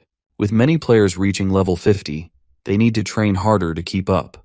Everyone is eager to move forward. One teammate flexes that he'll soon be strong enough to defeat monsters with a single strike. However, great fortune often brings greater danger. Now that Zhang Yi knows the truth about divine talents, both he and Yaru Han are at risk. If others discover this secret, they will become targets. Determined to grow stronger before that happens, Zhang Yi finally reaches level 50 and unlocks a new mission to advance his class. His stats show that he is a beast tamer from the dragon race, gifted with the rare ability, "What's yours is mine." However, he has no extra lives left, making every battle a risk. After spending so much time dealing with the blood sect, he has finally caught up with the top players. Standing in the busy streets of the City of Dawn, his team looks to him for guidance. They've reached the highest level for now, and what's their next step? Zhang Yi responds that to grow even stronger, the team must raise their level cap. The only way to do this is by completing their second class change. Level 50 isn't enough for Zhang Yi to get his revenge, and Han Yaro and the others need to improve as well. Outside the job change hall, players attempting the class change test are being knocked down one after another because the challenge is far too difficult, and the requirement of 20,000 points seems impossible to achieve. Frustrated players complain about wasting their gold on the test fee only to be defeated. Moreover, some regret spending money just to get beaten up. In the City of Dawn's trial grounds, players gather, watching the challenge. A confident girl stands asking if anyone dares to face her. Afterwards, Zhang Yi steps forward, determined to take on the test, and also reminds her that in Apocalypse, raw stats alone don't guarantee victory. Skill and strategy matter just as much. Moreover, the key is knowing how to use abilities effectively. Above them, a small machine floats, tracking every move. The second job change mission requires players to be at level 50. The challenge is a solo trial, with an entry fee of 100 gold. To pass, they must fight the trial instructor, earning points by dodging attacks or landing hits. Reaching 20,000 points within 10 minutes is the goal. Moreover, success unlocks the ability to level up to 70 and grants new class-specific skills.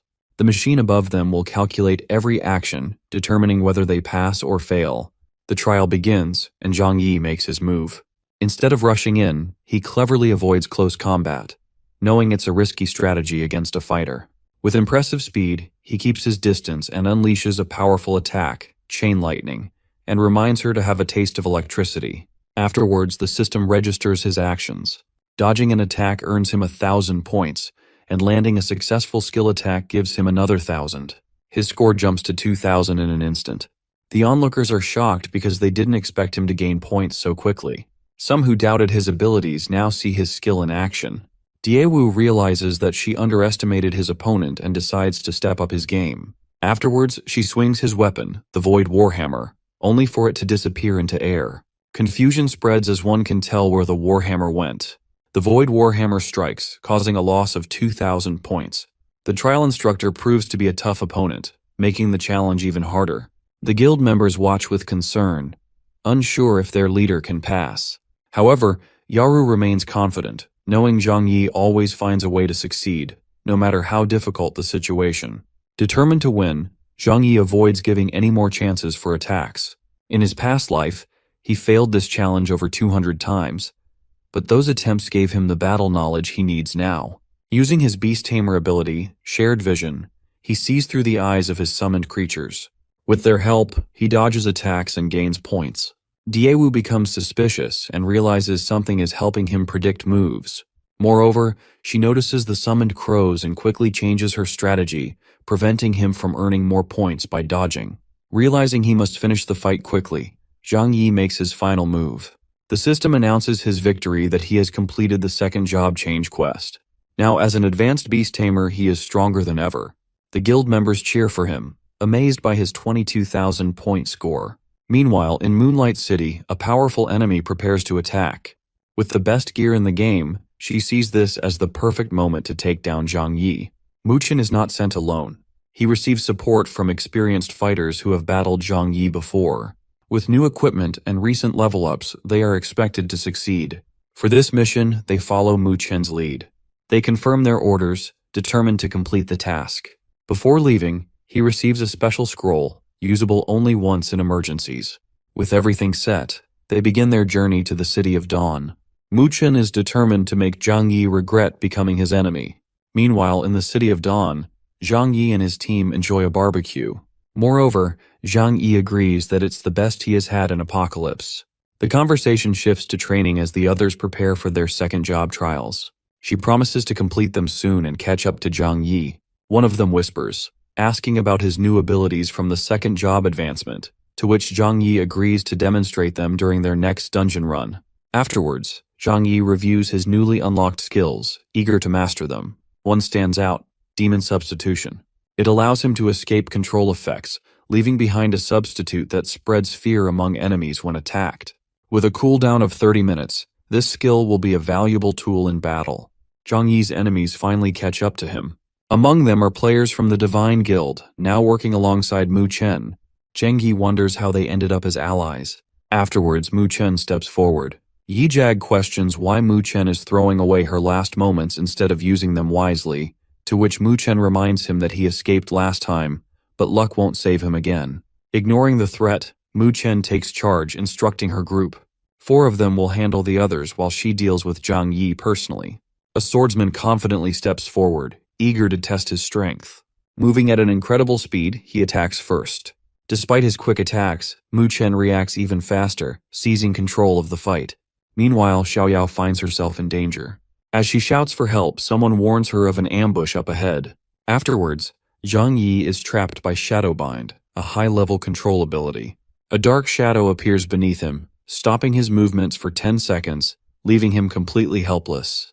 Moreover, Zhang Yi's enemies surround him, reminding him that he is alone. With Shadowbind still in effect, he can't move, making him an easy target. His opponent is eager to see if he can still fight back. In an instant, Demon Substitution activates, and Zhang Yi vanishes, leaving a decoy in his place. Mu Chen realizes too late that he has fallen into a trap. Before Mu Chen can react, Chain Lightning Strike activates. However, to Zhang Yi's surprise, Mu Chen remains unharmed despite the direct hit. Moreover, he is wearing the best armor in all of Apocalypse and believes no ordinary attack can harm him. He prepares to unleash his strongest ability and activates Heavenly Star Purgatory. Zhang Yi narrowly avoids an attack with Blackie's help and counterattacks using Wings of Chaos, sending sharp wind blades at Mu Chen. Moreover, Mu Chen is shocked to see that Zhang Yi now commands a Grade 2 Dragon Emperor, proving a great difference in their strength. Afterwards, Zhang Yi declares that Mu Chen will always be beneath him. Frustrated, Mu Chen realizes too late that Zhang Yi has completed his second job advancement. Desperate, he remembers the one-time use scroll that might give him a chance to fight back. Mu Chen, unwilling to accept defeat, activates a special ability, challenging Zhang Yi to show his true strength. Confident that Carol's information was accurate, he believes he can even take down Zhang Yi's Grade 2 Dragon Emperor. He threatens Zhang Yi, declaring that this will be his last day. Holding Xiaoyao, he dares Yaru to try and rescue her. In response, Yaru attacks him, to which he quickly calls on his skeleton ally for support. Afterwards, Yaru again attacks them with arrows, breaking down their spiked bone barrier. The opponents try to capture Xiaoyao, but Yaru rescues her just in time. On the other side, Feng Duan confidently claims he will finish the battle, but his opponent laughs and strikes first. However, Feng Duan skillfully uses his swords to take down one enemy, leaving 3 still standing. Just when they think they are winning, the enemies reveal their true plan. Their actual goal was Zhang Yi, and suddenly, something goes wrong. His team realizes too late that this was all a setup, and Zhang Yi is now in serious danger. A loud voice interrupts, demanding peace while trying to enjoy a meal. However, the fight continues. Zhang Yi is being chased, with his enemies determined not to let him escape. Afterwards, he commands Blackie to stay away from crowded areas, knowing the powerful attacks of a Grade 4 Dragon Emperor could cause massive destruction. Realizing that dodging won't help him find a weakness, he decides to strike back. With full confidence, he believes in Blackie and prepares for battle. Blackie is signaling the beginning of their counterattack. It's time to settle all past conflicts once and for all. Mu Chen is confused if they are overestimating their skills or underestimating him. He thinks that the Grade 4 Dragon Emperor's breath is going to annihilate them all, and even if they have immortality, their magical beast is not going to survive the dragon's breath. A notification pops up that player Zhang Yi has taken damage from a grade 4 dragon, and the Emperor's breath is 50 HP. The Soul Link, a second-tier Beast Tamer exclusive skill upon activation. The damage taken by the magical beast is going to be transferred to the Beast Tamer for 60 seconds, and the cooldown time is 3 hours. As long as Shi Zhang's immortality doesn't run out, Blackie is going to be invincible. He commands Blackie to attack with its right wing, as according to him, a dragon's wing is the weakest spot on the body, and once it is damaged, the dragon is going to lose his mobility, which is the best way to limit his attacks. The notification shows that the grade 4 dragon is damaged by Blackie's claw attack. Zhang Yi feels that the grade 4 dragon emperor is weird, as he has lost 500 HP from his breath, but it lost 1500 HP from Blackie's claw attack, which means the damage from the grade 9 dragon emperor is lower than usual, and it's taking more damage, which seems an illusion because only illusions deal so little damage while taking more damage from attacks, which made him think that it is not a real grade 4 dragon emperor, but an illusion created through contract summoning. The contract summoning utilizes a contract with a high-level monster to summon its illusion for battle, and the stronger the summoned monster is, the higher the price is, and minor costs result in physical harm, while greater costs may result in one's spirit being consumed. Muchen is confused as to what is happening with him, and in that case the appearance of the minions from the Divine Guide and the scroll makes sense to them, and he thinks that Carol is using the idiot to deal with him. Zhang Yi questions Mu Chen that it seems like he doesn't know the backlash of using the scroll, but he didn't accept that as he knew he wouldn't lie to him. Mu Chen had gotten so much stronger by then. He didn't want it to end like that. Zhang Yi asks him to look at his frail body, which is the price to pay for using contract summoning, and makes him realize that he is a pawn from the very beginning. Mu Chen threatens him that if he is going to die, he is going to drag all of them with him, as he has sacrificed all his power to the great Dragon Emperor, and that madman is prepared to fuse with the illusion of the Dragon Emperor, and he decides to turn the entire city into hell. Everyone starts panicking and shouts to each other to run as there is a madman who is killing everyone. Zhang Yi is shocked and says to Mu Chen that even though he is at death's door, he is still not repenting, and he blames himself as he could not see his true nature before. Mu Chen questions, what if Zhang Yi is a regressor, and asks him if he is going to kill him if he had another chance. But that time Mu Chen is the one who is going to kill him. Blackie grabs Zhang Yi as he thinks Mu Chen is completely mad and lost all his senses, and as long as Zhang Yi can destroy the scroll, he can sever the connection between the main body and the illusion, which is going to cause the illusion to vanish. He wants Blackie to cover him and attacks Mu Chen, but instead Blackie is harmed in saving Zhang Yi. Yarao questions Zhang Yi if he is alright and apologizes as they are late to reach there. Zhang Yi points out to her that Blackie has sustained critical injuries while saving him, and he is finding a way to heal him. Also, the person who orchestrated all that is going to pay for sure. Outside in the City of Dawn, in the tranquil forest, Zhang Yi runs fast as Yaru closely follows behind. She wonders what he is doing so early in the forest. Zhang Yi keeps running toward his goal, thinking about Blackie being injured and the extremely rare resurrection potion in the apocalypse that can heal any wound, no matter how serious. He mutters to himself that Blackie is already in a weakened state, meaning he has taken critical damage and is on the brink of death. Normal healing potions are practically useless, and if he wants to save Blackie, he has to get that potion.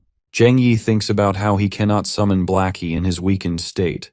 He abruptly comes to a stop, realizing that the resurrection potion can only be obtained by completing the potion production task with the apothecary, Leifia. He calls out, saying that they finally meet again. Leifia is crouching down, playing with a plant between her fingers.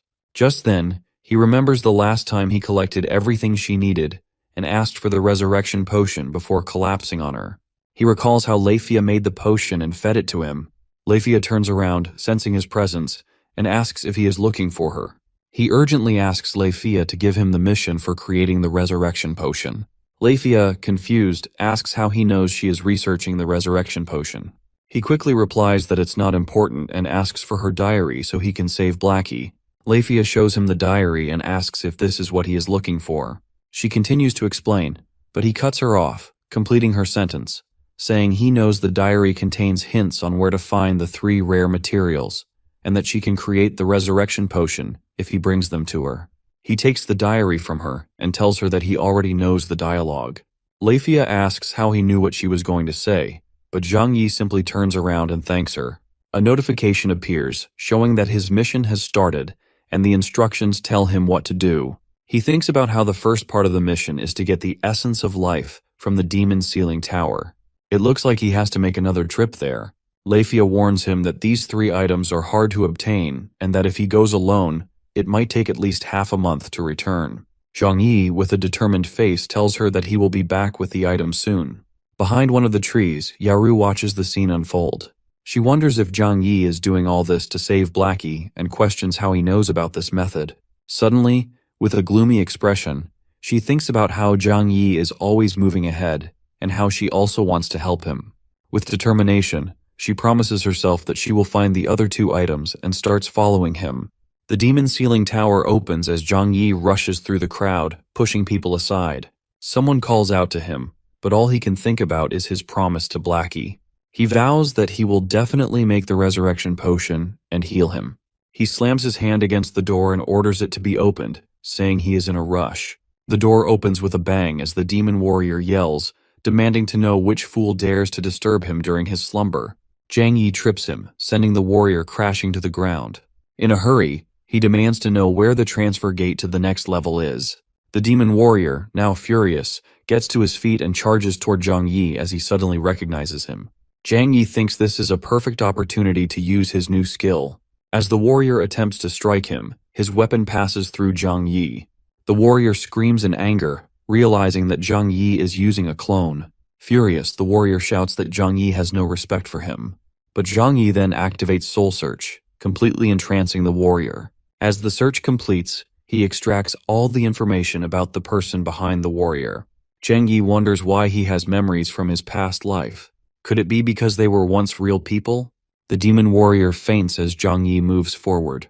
He soon comes across 2 gates and thinks about how normally, each level only has a blue transfer gate to advance to the next stage. But here, there are 2 gates with different colors. He recalls that this scene appeared in Sheen's memory just now. Looking ahead, he decides he would like to see what lies behind the red gate. The transfer initiates as he enters level 30. On the other side, a mysterious man wearing glasses smirks as he watches Zhang Yi on the screen. Pressing a button, he starts transforming his character. With a sinister grin, he declares that Zhang Yi is finally here, and it's time for them to play a game. Zhang Yi made it to Demon Sealing Tower level 30, which is shocking for him, as he never thought that the red door was going to transport him directly to level 30, which saved him quite a few times, and then all he needed was to get the essence of life, which is above the church. Suddenly, a 6-winged fallen angel level 60 appeared and threatened Zhang Yi that as he has challenged the level 30th, she is going to show him what absolute powers look like. Zhang Yi is quite shocked by seeing her use such a powerful attack from the start only. Bahang loses his senses and tries to figure out where he is, as according to him he was resting on level 9, so where did he come from? He questions Zhang Yi about what is going on there, and he tries to figure out that Zhang Yi is looking for some sort of trouble, as he is challenging that place right after his second advancement and class change. Zhang Yi wants to know why the boss is a 6-winged fallen angel, as he feels he is not strong enough, and tries to figure out what he should do and why there are so many human remains there. According to Zhang Yi, the 6-winged fallen angel seems ruthless to him. Notification pops that unknown human remains of humans who are killed by the 6-winged fallen angel. Somehow, Zhang Yi comes up with a solution after looking at the skulls and bones and tells them that it's time for them to take revenge. A divine talent undead summoner starts. Zhang Yi commands his warriors to arise and surround it. The fallen angel tries to shake the undead corpses that Zhang Yi throws at her as the undead keep trying to shove her down.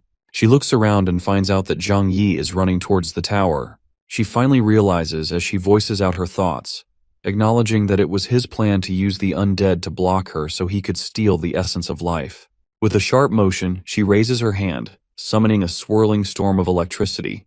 The sky above darkens as a low rumble echoes across the battlefield. Crackling energy spirals around her, building up into a massive surge of power. With a single command, she unleashes her AoE spell, Lightning Domain. The magical storm erupts, covering the entire area, its chaotic energy lasting for 10 minutes. Every 3 seconds, a violent surge of lightning crashes down, dealing 500 magic damage to all nearby enemies. With a blasting thunder, in an instant, the entire undead horde bursts into ashes, their bodies vaporized by the sheer force of the spell. The fallen angel steps forward, the corners of her lips curling into a smirk. With a slow and deliberate motion, she crushes a skull beneath her heel, letting the dust scatter in the wind. A flash comes toward Zhang Yi as he panics.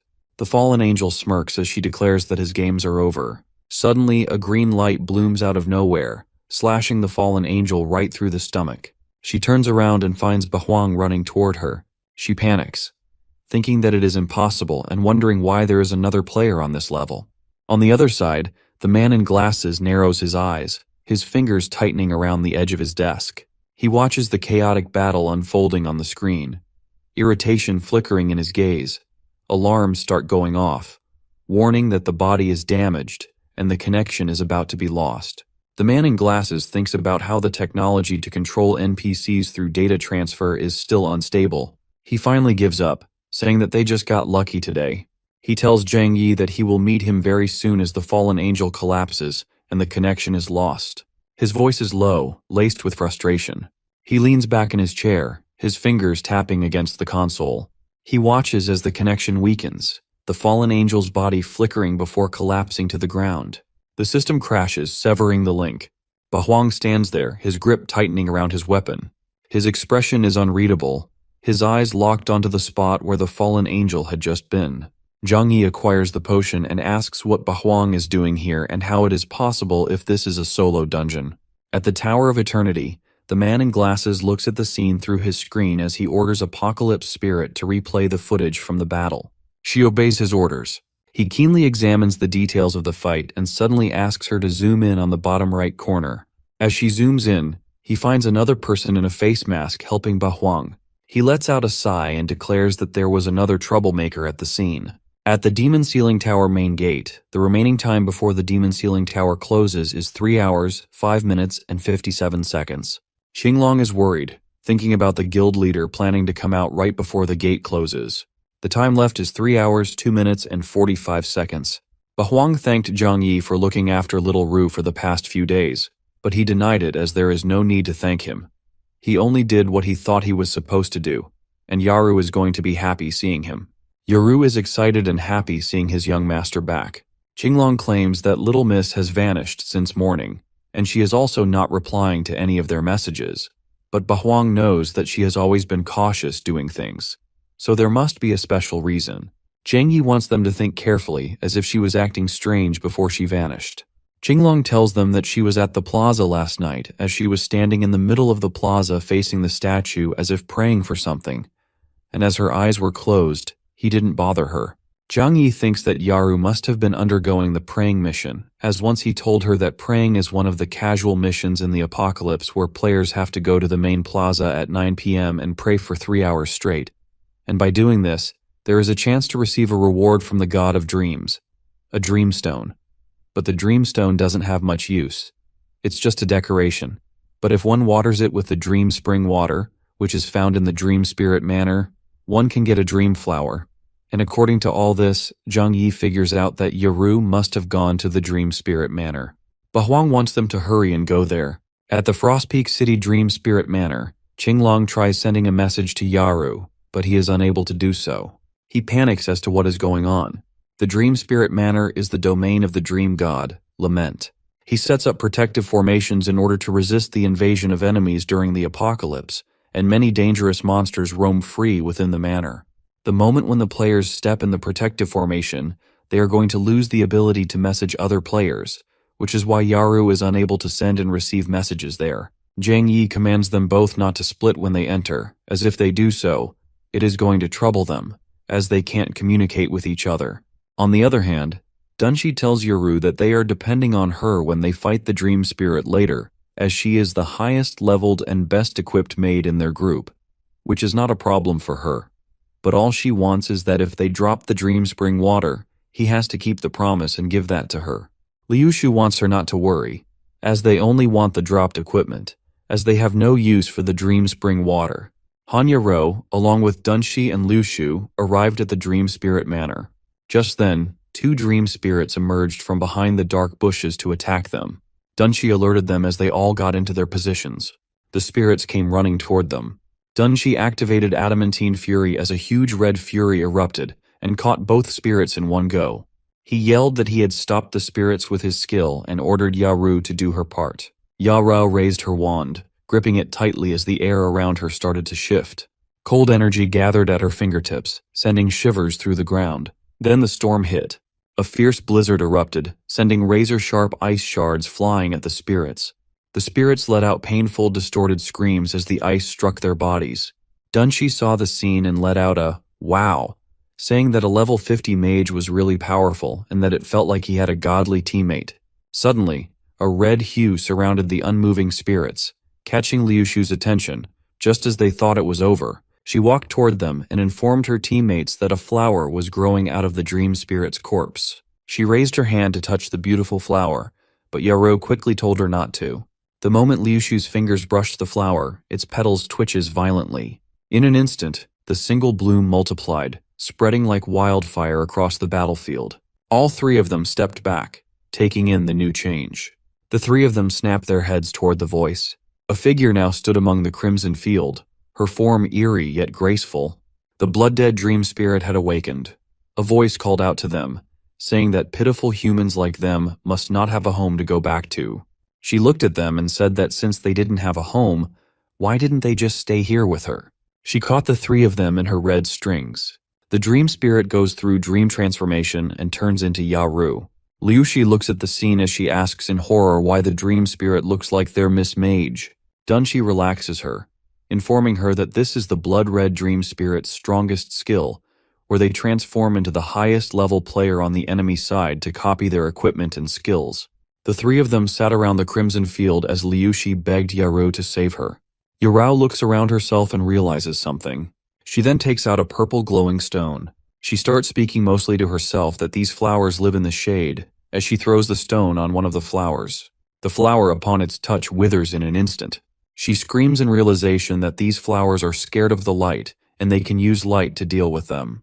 Upon hearing that, Liu Shi uses her exclusive skill and activates Sun's Blessing as the bright yellow energy surrounds them, healing their injuries as well. As they were getting up, arrows came shooting towards them out of nowhere. Yaru grabs Liu Shi and jumps to the opposite side as the arrows pierce through the dream spirit, who quickly changes back to her original state. A lot of people come running towards the area and start claiming ownership of the blood-red dream spirit. Yaru looks at them and thinks that the light must have attracted all the surrounding players, and they all must be after the reward from the blood-red dream spirit. Liu Shi, filled with anger, raises her voice, saying that they were the ones who found it, so they must have her. Yaru stops her and whispers, telling her to calm down. She instructs her that they will wait here to observe the situation and let them wear down the blood-red dream spirit first. All of a sudden, some people come making their way and introduce themselves as the Blood Sect. They surround the blood-red dream spirit and announce that everybody should get lost because this dream spirit belongs to the Blood Sect. Then they start attacking the other players who even try to go near the spirit. Dunshi explains to them that they're from the Blood Sect, the most notorious sect in Frostpeak City. He told them that he had seen them bullying ordinary players once, and they abused their power to steal and kill others without batting an eye. Yaru quickly steals a glance and realizes that they are the ones who appeared at the auction, and it would be troublesome if they recognize her. She tugs on her hood to cover her face more as she tells her teammates to move before they catch them. As they try to discreetly leave, Wuhan, their leader, calls them out and throws his axe to stop them. The hood moves away from her face as Wuhan says loudly that he was right. She is the one who stood beside Zhang Yi in the auction, and he demands to know where he is now. Yaru shifts her eyes as she mutters that she doesn't know what he's talking about. Soon, the whole sect surrounds them as Wuhan accuses her of lying to him. He says that he didn't go to the city to take revenge, but she came all the way up here to deliver his revenge to him. Dunshi comes in front of her, shielding her as he says that there must be a misunderstanding because she is traveling with them, and if they want the blood-red dream spirit, then they wouldn't bother them anymore. Wuhan, without listening, kicks Dunshi in the guts, sending him reeling on the floor without any mercy, as he says that he wouldn't leave without his revenge. Liu Shi holds him as she replies that they just came here to do a dungeon run, and now the Blood Sect is doing too much. Wuhan only scoffs at her as he gets to his feet and says that if she wants to leave so badly, she can go to hell, and he runs towards them to attack. Yarao quickly uses divine talent of undead summoners as two spirits appear and block his attack.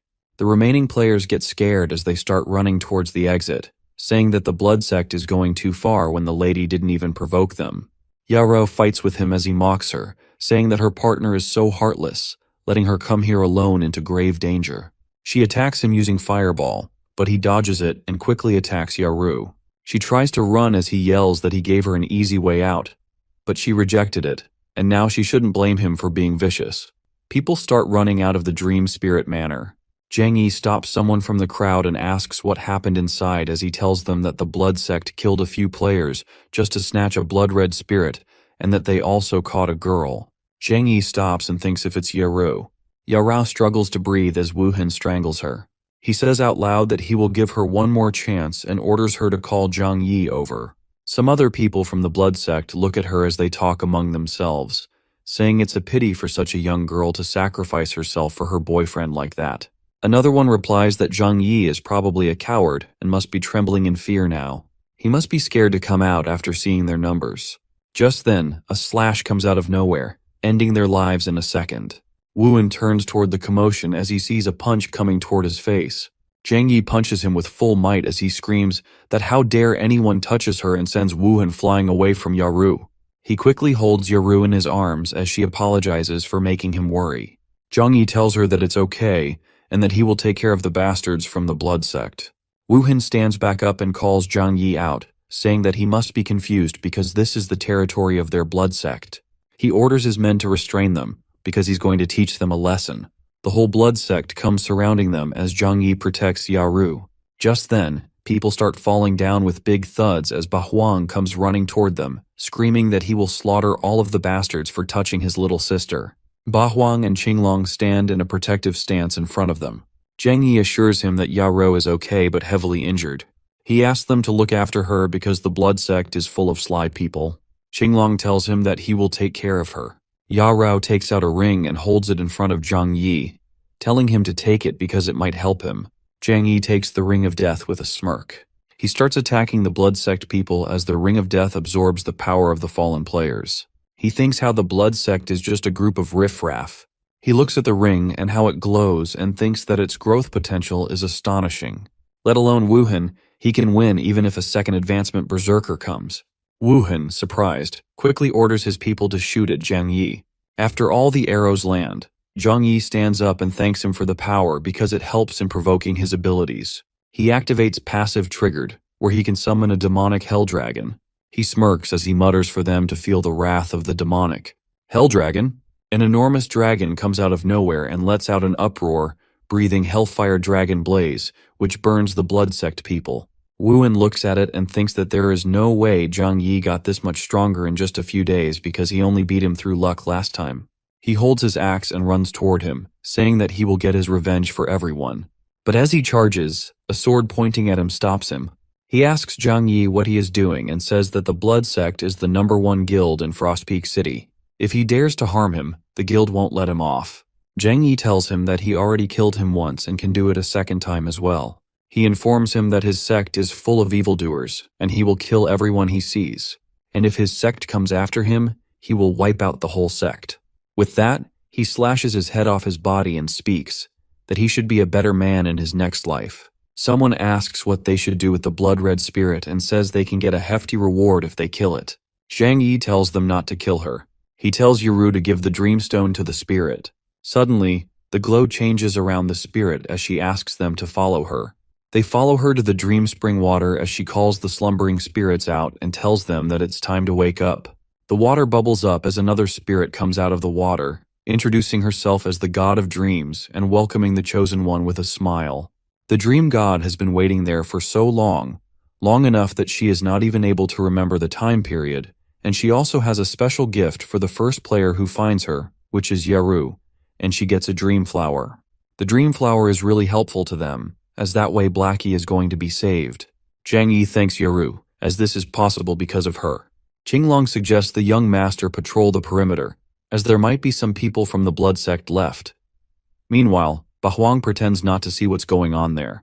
Zhang Yi is trying to figure out how to create the resurrection potion. He struggles by trying the method which Leifia does. A notification pops up that player Zhang Yi has completed the mission, which is creating the resurrection potion, which has a reward of resurrection potion X1. Zhang Yi wants Blackie not to worry anymore. As previously, he has suffered so much, but after this drink, he is going to recover soon. He gives Blackie the drink, and within a few seconds, their lively Blackie is back. Suddenly, a notification says that the hidden team quest of the Dream Spirit Manor has been triggered.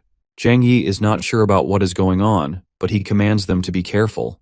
The Dream God let them know that 1,000 years ago, the Ghost Clan attacked the world of Apocalypse, but at that time, Dream Spirit Manor was the only land which was not invaded, and in order to fight back against those Ghost Clan, 10 ghosts fought to the death, and they managed to seal the Ghost Clan king together, and everything they have done only delays their inevitable ends. And after the battle ends, the other 9 gods vanished. But the Dream God went into deep sleep at that time, and whatever they see is an illusion created before she fell asleep, and she is waiting for the Chosen One to appear. She commands them to find and awaken her. A notification pops up about the lost Dream God that after sealing the Ghost King, the whereabouts of the 10 gods of Apocalypse remain unknown, and they are instructed to follow the instructions to find the lost Dream God. Zhang Yi commands them that they should have been transported into the mission area. Meanwhile, the monsters attack them. Qinglong wants Zhang Yi to be careful of the monsters, where Yaru takes the responsibility of stopping them, but Zhang Yi wants to leave them both to him. He used crowd control on them, but it didn't work there, and it seems that the only way to fight against them is to fight head-on. The fight kept going on. Qinglong is trying to figure out where these monsters came from, as he has made sure the surroundings are safe from where they are going to pass. But according to Zhang Yi, the appearance of the monsters shows that they are from the Ghost Clan warriors from the Dream God's illusion. Yaru thinks that as the Ghost Clan is suppressed, then what is the purpose of them coming there? There are some butterflies which seem to have appeared out of thin air. By seeing all this, Zhang Yi thinks that maybe they are not in the Dream Spirit Manor, but transported into the Dream God's dream. Yaru seems shocked by hearing this, but Zhang Yi confesses to her that dreams don't have to follow the basic rules of that game, so according to that, the suppressed Ghost Clan warriors can appear out of thin air, and even the butterflies can self-replicate. He starts getting flashbacks that the only one who is able to transfer multiple players at once is the Dream God. That is why she wants them to find and wake her. Yaru gets tense as they can only leave that space after making the Dream God. Zhang Yi activates his treasure hunter and claims that they are going to soon get the answer. He sees something strange at the bottom of the lake and calls out to everyone to have a look in there. They all splash and go inside. Notification shows that the Water Evasion Mage exclusive skill, upon activation, allows the allies to evade water, which allows them free movement underwater, and the duration is 3 minutes. Zhang Yi notices that the swarm of butterflies is flying towards the palace's strong gate, which seems to be an entrance to another area, but in the meantime, Yaru figures out something weird in there. Zhang Yi shouts out Yaru's name as she gets captured by the octopus-looking sea monster's limbs. He swims forward, and with a single swing of his sword, he chops off the limbs of the monster through which it was holding Yaru, telling her to get behind him.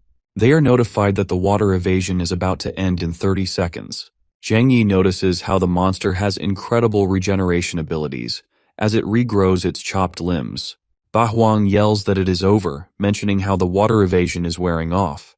He further claims, panicking that they can't keep fighting the monster since they need to leave right now.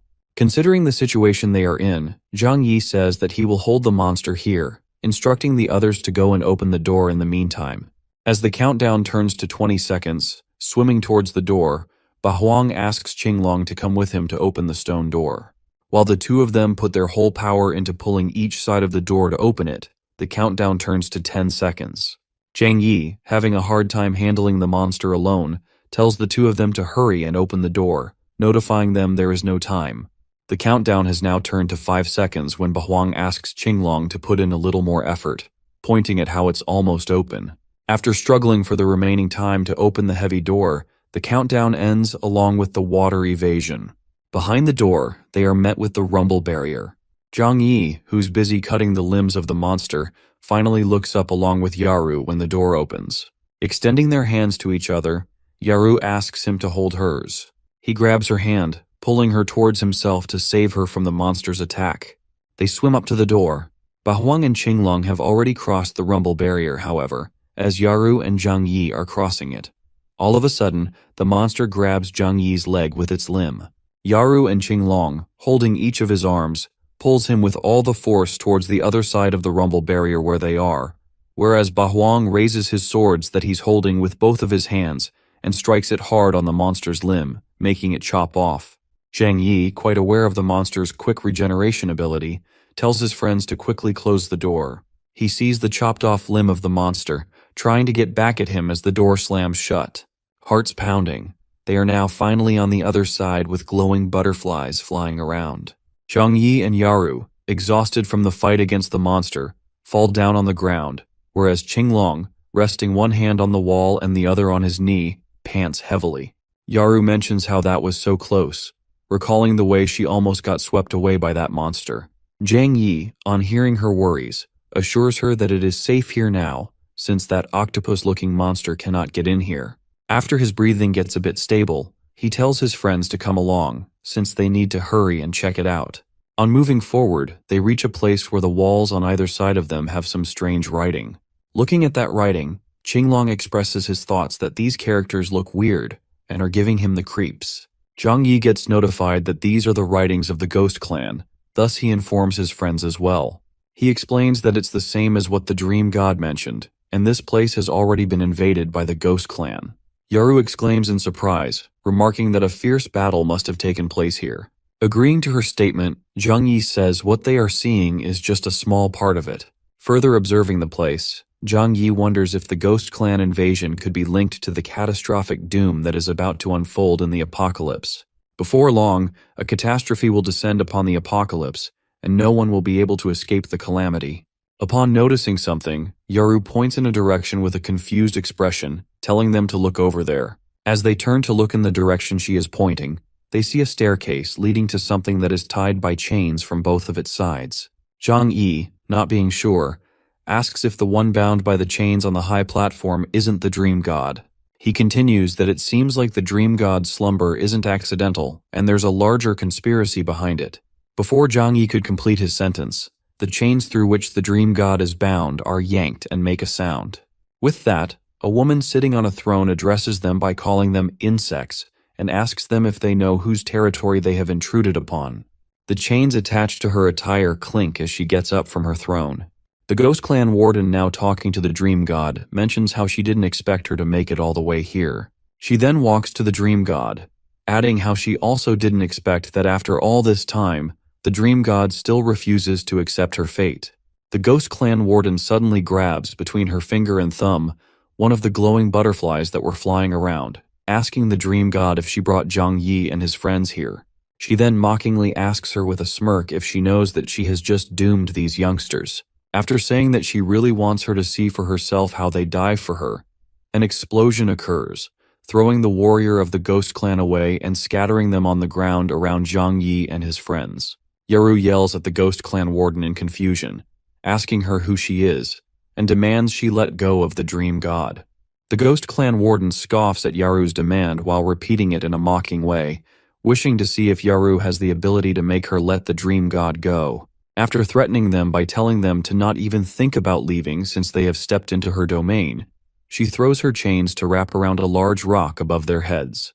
Pulling it down, the Ghost Clan warden throws it towards Zhang Yi and others. Zhang Yi claims that there are a lot of Ghost Clan warrior corpses here and tells Yaru to activate Undead Summoner.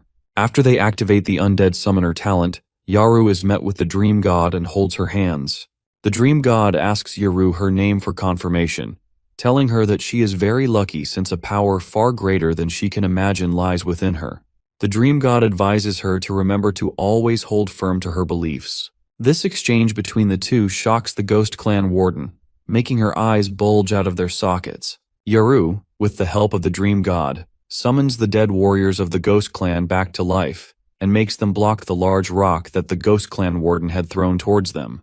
The Ghost Clan warden gets back to herself and swings her chains, making a lot of those rocks break and scatter around while she angrily yells that the same trick will not work since even the person behind her could not defeat her. Looking at the Ghost Clan warden boasting about herself with confidence makes Bahwang annoyed, and he also steps forward, asking the Ghost Clan warden about where her confidence is coming from. Ready to attack with his blade, Bahwang asks the Ghost Clan warden mockingly about adding him as well into the equation. Qinglong, equally annoyed, also steps in, activating his golden elegy. He says that he will help too. The Ghost Clan warden angrily warns them that they are courting death as she throws her soul-binding chains at the two of them who are attacking her in their own ways. The chains grab both arms of them both, making Bahwang confusedly wonder what this thing is.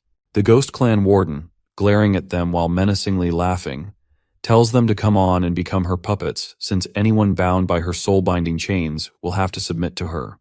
Bahwang and Qinglong's pupils turn bright red due to being under the soul-binding magic, making them wonder how this could be possible. However, before Bahwang could even complete his question in his head, his expression turned dangerous as he was now turned into the Ghost Clan warden's puppet.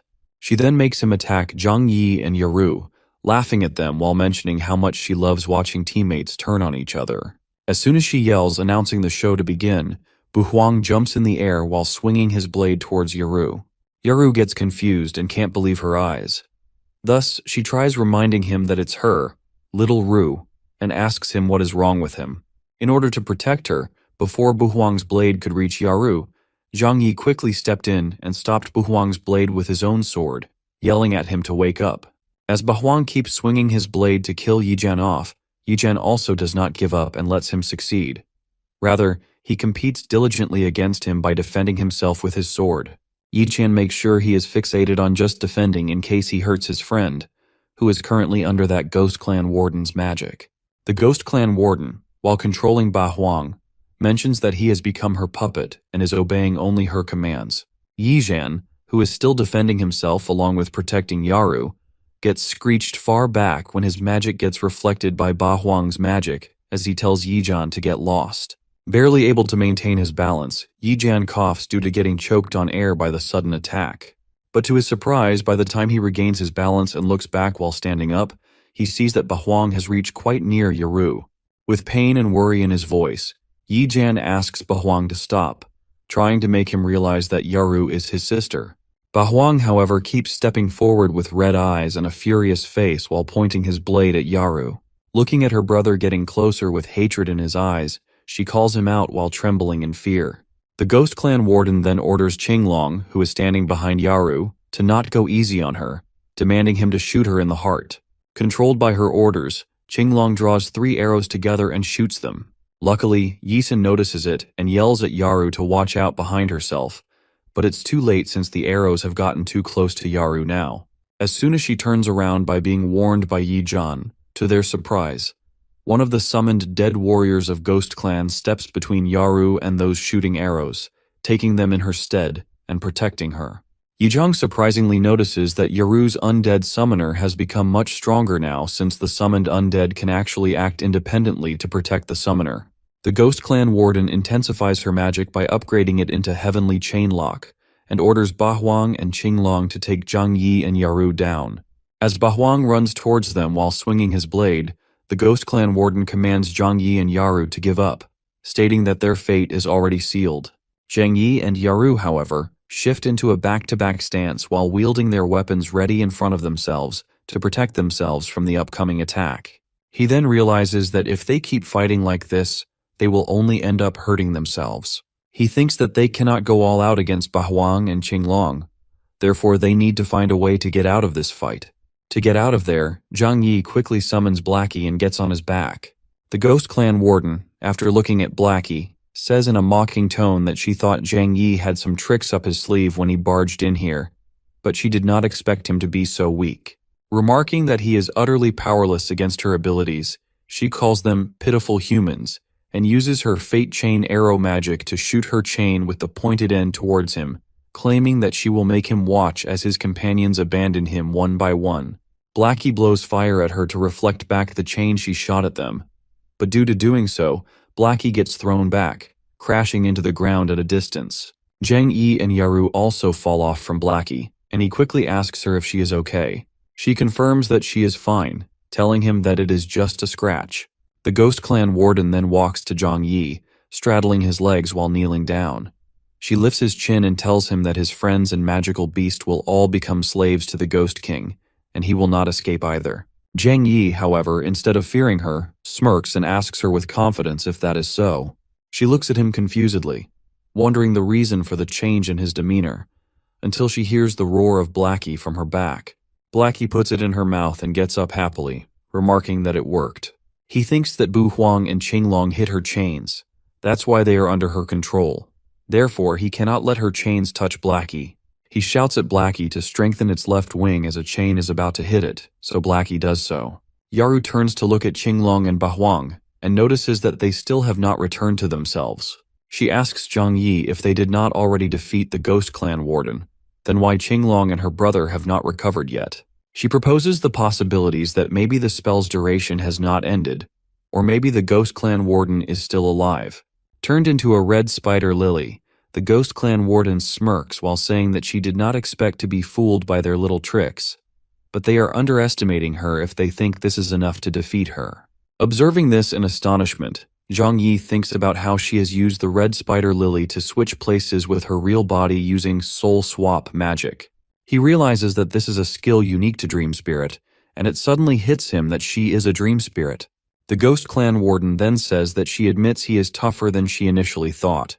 However, she will not be careless anymore and tells him that he will not get another chance. Ignoring her claim, Yaru and Zhang Yi get into their stance to protect themselves, and he asks the Ghost Clan Warden if she used to be a Dream Spirit, adding that's why she fears the light like other Dream Spirits and hides in this dark underwater palace.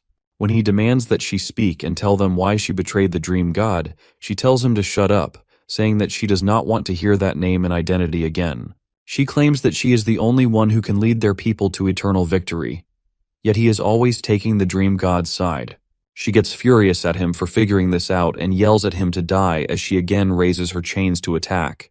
Zhang Yi questions the Apocalypse Spirit about what time it is in the apocalypse at that time, which is 6:45 in the morning.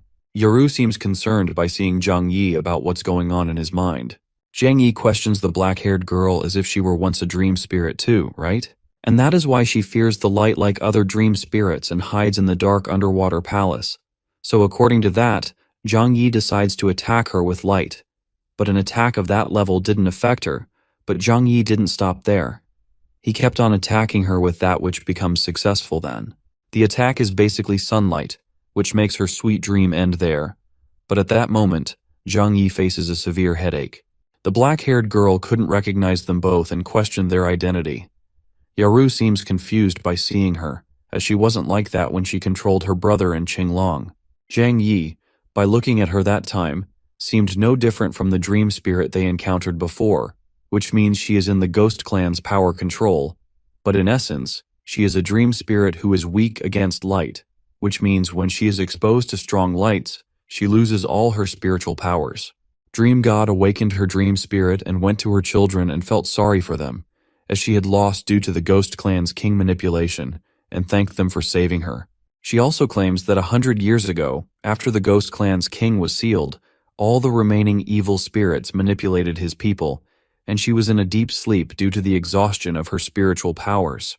She also saw a dream in which she saw the forces of the Ghost Clan rising to power and taking control again, even though she couldn't tell if that was just a dream or a divine message. But she was unable to stand and watch the apocalypse fall into chaos again. And in order to wake up, she had to leave an illusion in Dream Spirit Manor to guide the challenges, and it wasn't until one appeared that Dream Spirit Manor returned to its original state. Notification pops up congratulating Zhang Yi's team for completing the mission, Lost Dream God, and obtains the artifact Dream God's Blessing and also a legendary equipment. Dream God gives them the equipment as a reward for completing the mission. Zhang Yi, Ba Huang, and Qinglong start discussing the amount of equipment, which includes Duan Feng and Xiao Yao's share, which seems more than enough for everyone. Zhang Yi wants them both to have a look at what they want. Qinglong wants the Dream God's bracer, and Ba Huang seems attracted to the Dream God's armor. Dream God calls out to Yaru and hands over something to her. The notification shows that the item is Dream God's Blessing, artifact, which has a level requirement of 50. The type is staff. The character's attributes are 20%. And an additional attached skill is that all members of the team receive a 20% attribute boost.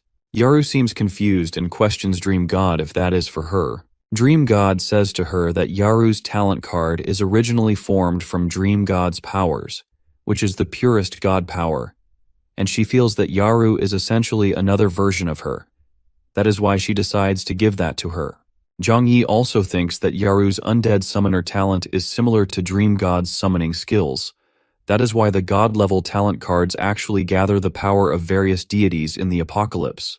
Dream God sent Yaru back, as she had spent enough time with her. She also has one request for her and for the apocalypse, which is to quickly find the remaining 9 deities, and if calamity truly descends, she wants Yaru to believe that whatever Dream God herself can do for the apocalypse, she can also do that. At the Dream Spirit Manor, Qinglong finds that place completely different from before. According to Zhang Yi, maybe that is how the Dream Spirit Manor originally looked, as it was like that before because of the Ghost Clan's influence. Suddenly, Li Shu starts coughing. Yaru wants to know what has happened to her. The Blood Sect team arrives, and one of their members points out to Zhang Yi's team that they are the ones who killed young Master Shui, and the Blood Sect team's master commands them to capture them all. Zhang Yi felt that the Blood Sect team came to take revenge for Wuhan Shui. Yaru shouts at them, mentioning that they are the evil ones there. Yaru takes out her Dream God's blessing. Blood Sect team members try to figure out if it is really the Dream God's artifact in Yaru's hand, as if they have found the Dream God, but they won't believe as they find Yaru a little girl, as their Blood Sect has been searching for the Dream God for years and haven't found anything yet, so they think she must be holding a fake artifact to fool them. Their master commands them to attack them. As the attack starts, all the Zhang Yi's team members get a 20% attribute boost. All of the Blood Team's sect members are defeated, but only 3 of them are left. They still try to figure out if she has actually acquired the Dream God's artifact. One of the Blood Sect team's members questions his Elder One about what they should do as all the guys are defeated. Their master, by seeing them lose all hope, punches them, as he won't believe Blood Sects have raised 2 spineless cowards like them. He commands an ambush to come out. Zhang Yi wants everyone on his team to be careful of that. The elder member of the Blood Sect team threatens them that as they have slaughtered many of his team members, how can he not take revenge in order to save their dignity? And only their group is going to walk out of there alive. He activates the Blood Sacrifice Grand Formation and asks Zhang Yi's team to prepare for dying. Zhang Yi tries to figure out what kind of skill that is, which seems like a formation skill that requires multiple people to activate, so they need to be really careful. Zhang Yi wants Bahuang to stay there, as he is going to the front to have a look to see if there is a way out, while Bahuang is going to check on the other side. Yaru wants them both to come back if it doesn't work out. Zhang Yi went on the front side. There he felt the boundary of the Blood Sacrifice blood formation, and he tried to break that. The Elder Master came there and threatened Zhang Yi that he wouldn't be able to escape from there, as those who are trapped in the Blood Sacrifice Grand Formation cannot leave. Zhang Yi and Bahuang, after several tries, came back, as they both are not able to break the formation barrier. The Elder Master of the Blood Sect team strengthens the Blood Sacrifice formation, and all the members of Zhang Yi's team are surrounded by the vengeful spirits.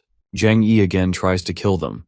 The Master calls him out and tells him not to waste his energy, as the number of vengeful spirits in that formation is only going to keep increasing, and he won't be able to kill them all, and to Zhang Yi, it seems that the power of Blood Sacrifice Grand Formation lies in draining the opponent's vitality and energy through the endless stream of vengeful spirits, and in the end, the opponent is slowly going to death. A vengeful spirit in an instant grabs Zhang Yi's body, whispers sweet temptation into his ear. She claims that he won't be able to escape her grasp. She tells him she felt lonely and asks why he wouldn't stay with her. Zhang Yi struggles to break free from her control. He clarifies about not wanting to be involved with vengeful spirits. Deep down, he knows these spirits are very troublesome. Bahuang worries. They don't know what to do. The number of vengeful spirits are increasing. If this continues, they won't last longer, so they need to find a way to destroy this formation. Bahuang suspects those 4 stone tablets must be the key to the formation. Only by destroying those tablets can they escape from this formation. Not having any other choice, he gathers spiritual power into his sword. The furious, resentful spirits open their mouths wide and keep screaming. Bahuang thinks while fighting. Earlier they spread out their attacks on the barrier, so if they concentrate their attacks on one point, they might be able to break through. Therefore, he commands Qinglong and Yatu to focus their power on attacking the stone tablet. Meanwhile, he decides to go and save Zhang Yi. At the Dream Spirit Manor, Diewu is walking on the street, upset as she thought she could make a quick buck with the blood-red Dream Spirit, but someone already stole it first. Suddenly, she discovers a large disturbance ahead, which startled her thoughts. What is going on? Didn't they say the mission involving the blood-red Dream Spirit has ended? Why is there such a big commotion? Without wasting any time, she immediately charges forward to check. She is puzzled. Her mind races with many questions. Why are there so many bodies of Bloodseeker members scattered around here? There are the same elders of the Blood Sect, and they are performing the Blood Sacrifice Grand Formation. The last time the Blood Sect used the Blood Sacrifice Grand Formation was when they attacked Frostpeak City and slaughtered the Beast Tribe leader. Now, are they targeting the Dream Spirity Manor? All of this is so confusing for her, so she continues observing, but to her surprise, she discovers Zhang Yi there. She doesn't understand how he got captured by the Blood Sect, though she realizes he actually broke through the Blood Sect's Grand Formation. Thus, if she can team up with Zhang Yi, they could wipe out the Blood Sect and go. The formation is sustained by the blood QI of these old men. If one of them falls, the formation will definitely be affected. Once it is destroyed, they will all suffer backlash. Thinking about all of this without hesitating, she immediately stomps and jumps up. At this moment, Diewu flips in midair, targeting the chest of one of the elders. She strikes slashes and he is sent back to Mother Earth. Moving forward, she activated the stealth skill to leave, hoping that Zhang Yi can handle the rest as she has already broken the formation. Inside the Blood Sacrifice Grand Formation, the vengeful spirit controlling Zhang Yi is confused. It is suffering backlash as the formation broke. Even Zhang Yi can sense its power suddenly weakened. Using his full force, he throws her out of his grip, far away. She screams in helplessness. At the same time, Ba Huang appears, confirming if Zhang Yi is okay, but Zhang Yo assures him he is and even the formation is broken, so it is their turn to fight back. Seeing the formation destabilizing, tension grows thicker in the surrounding. The Grand Formation is about to collapse. If they don't get out of here quickly, they will be trapped here forever. Hearing this, Yuru and Qinglong carry Liu Shu and move towards Zhang Yi and Ba Huang. They need to quickly jump over and leave, without wasting any time. When they jumped over, Qinglong saw everyone being cared for, only he was alone, so gets jealous. Meanwhile, Zhen Yunxue grits his teeth in anger, claiming, "Today no one will leave this formation alive." Just then, he summons a large hand, shooting demoning energy. A huge explosion occurs with smoke, covering the whole surrounding because of that energy stream. Zhen Yunxue arrogantly claims, even if the Blood Sect dies, he will take all of them to grave with him. After a few minutes, the smoke gradually clears. Zhang Yi's team becomes visible. They were slightly injured because of the demonic energy. This makes Zhen Yunxue more angry as he wanted them dead. Zhang Yi is firm about the fact that they won't be dying this easily. Suddenly, Diewu appears, activating the illusory chain dance skill and alerting them to grab the rope. Hearing the command, Zhang Yi immediately grabs the rope tightly while promising Huyet Chan Van, the Blood Sect has committed all sorts of evil. Today, they will put an end to his villainy. The elder man can't help but freeze at his place due to the backlash from the Blood Sacrifice Grand Formation. Just then, he grabs his sword and charges straight at the old man, and the system announces player Zhen Yunxue, the Bloodband Sect Grand Elder. Before the Blood Sacrifice Formation explodes, they all are safely rescued just in time by Diewu. Zhang Wei expresses her gratitude since they couldn't have finished off the Blood Sect without her. But it was not a big deal for her as the Blood Sect was even her enemy, and she also wanted to repay him for his help in Dawn City. She then takes out 5 bottles of HP potions and hands them to them to cure their wounds. These are the best HP potions from Frost Peak City, and many players are scrambling to get them. She also apologizes to Yaru for the ring incident earlier. While everyone else uses their health potions, Zhang Yi starts thinking about many things. He wonders why Diewu suddenly returned to Frost Peak. He knows that the Blood Sect is hunting her, so her sudden return doesn't make sense to him. Unable to hold back his curiosity, he decides to ask her directly. She reveals, the most dangerous place is the safest place. Those idiots from the Blood Sect would never think she is living right under their nose, but at the same time she suggests Zhang Yi to worry about himself. He is a thorn in Carol's side. Daewoo looks at Zhang Yi and asks if he has any idea how much his bounty has increased at the Assassin's Guild. She informs him of the new amount, 1 million. Zhang's eyes widened in shock, realizing Carol really went out to deal with him. Daewoo then adds, now that the blood sect has been eliminated, she can freely roam Frost Peak City at last. She will get back to her contracts now. However, since Frost Peak City has lost its leader, Carol will definitely try to take advantage of the situation. Receiving this information, Yaru turns to Zhang Yi saying, the blood sect people were evil. The remaining beast race players are innocent. Moreover, Dream Spirit Manor has just resurfaced. If it's exploited by Carol, the consequences would be unimaginable, but Zhang Yi assures her he won't let Carol succeed. Upon the arrival at Frost Peak City, Liu Shu introduces the main city of the beast race, Frost Peak City.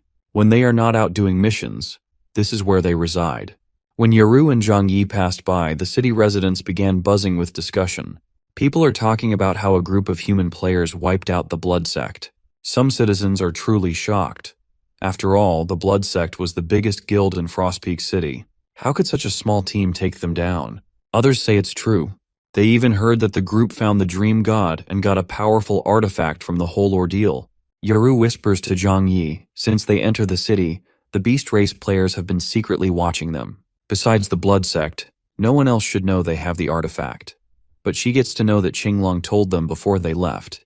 He had Qinglong enter Frost Peak City first to spread the news that their guild destroyed the Blood Sect and obtained the Dream God's artifact.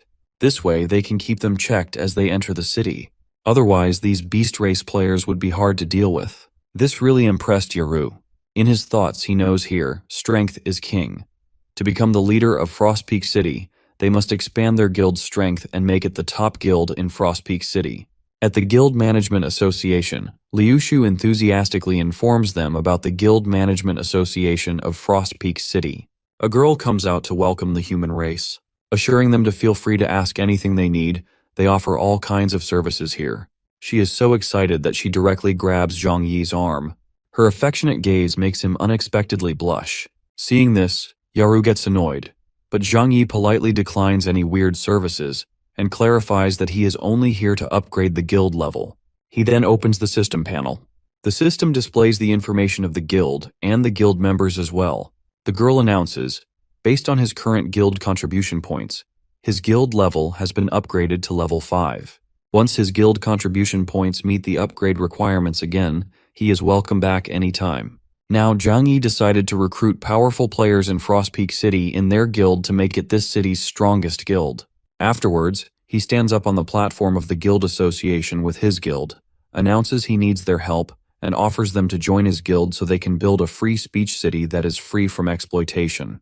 A guy in the crowd assures them to count him in as he remembers when he was attacked by the Blood Sect at Dream Spirit Manor. It was Zhang Yi's guild members who protected him. Everyone is motivated and encouraged to join the guild. Meanwhile, a mysterious figure watches from afar, realizing how badly they misunderstood Zhang Yi. Later on, at the Lion King's Pride Tavern, all the players are having dinner. A player announces that the Godslayer Guild has surpassed the Carefree Pavilion Guild in combat power, making it the top-ranked guild in Frost Peak City. They all then cheer for their guild leader. Everyone raised their glasses in celebration. Suddenly, Qinglong makes a sign and calls Zhang Yi outside, revealing something strange has happened in the city. He followed Zhang Yi's instructions to buy health potions, but all the shops in the city are all out of stock. Other potions and equipment were sold out as well. Zhang Wei understands. Someone is buying all the items from Frost Peak City's shops, and now no one can buy anything from Frost Peak City. It looks like that person wants them to have a hard time in Frost Peak City. A question arises in his mind. Who has such terrifying financial power to buy out an entire city overnight? They must catch the mastermind before panic spreads.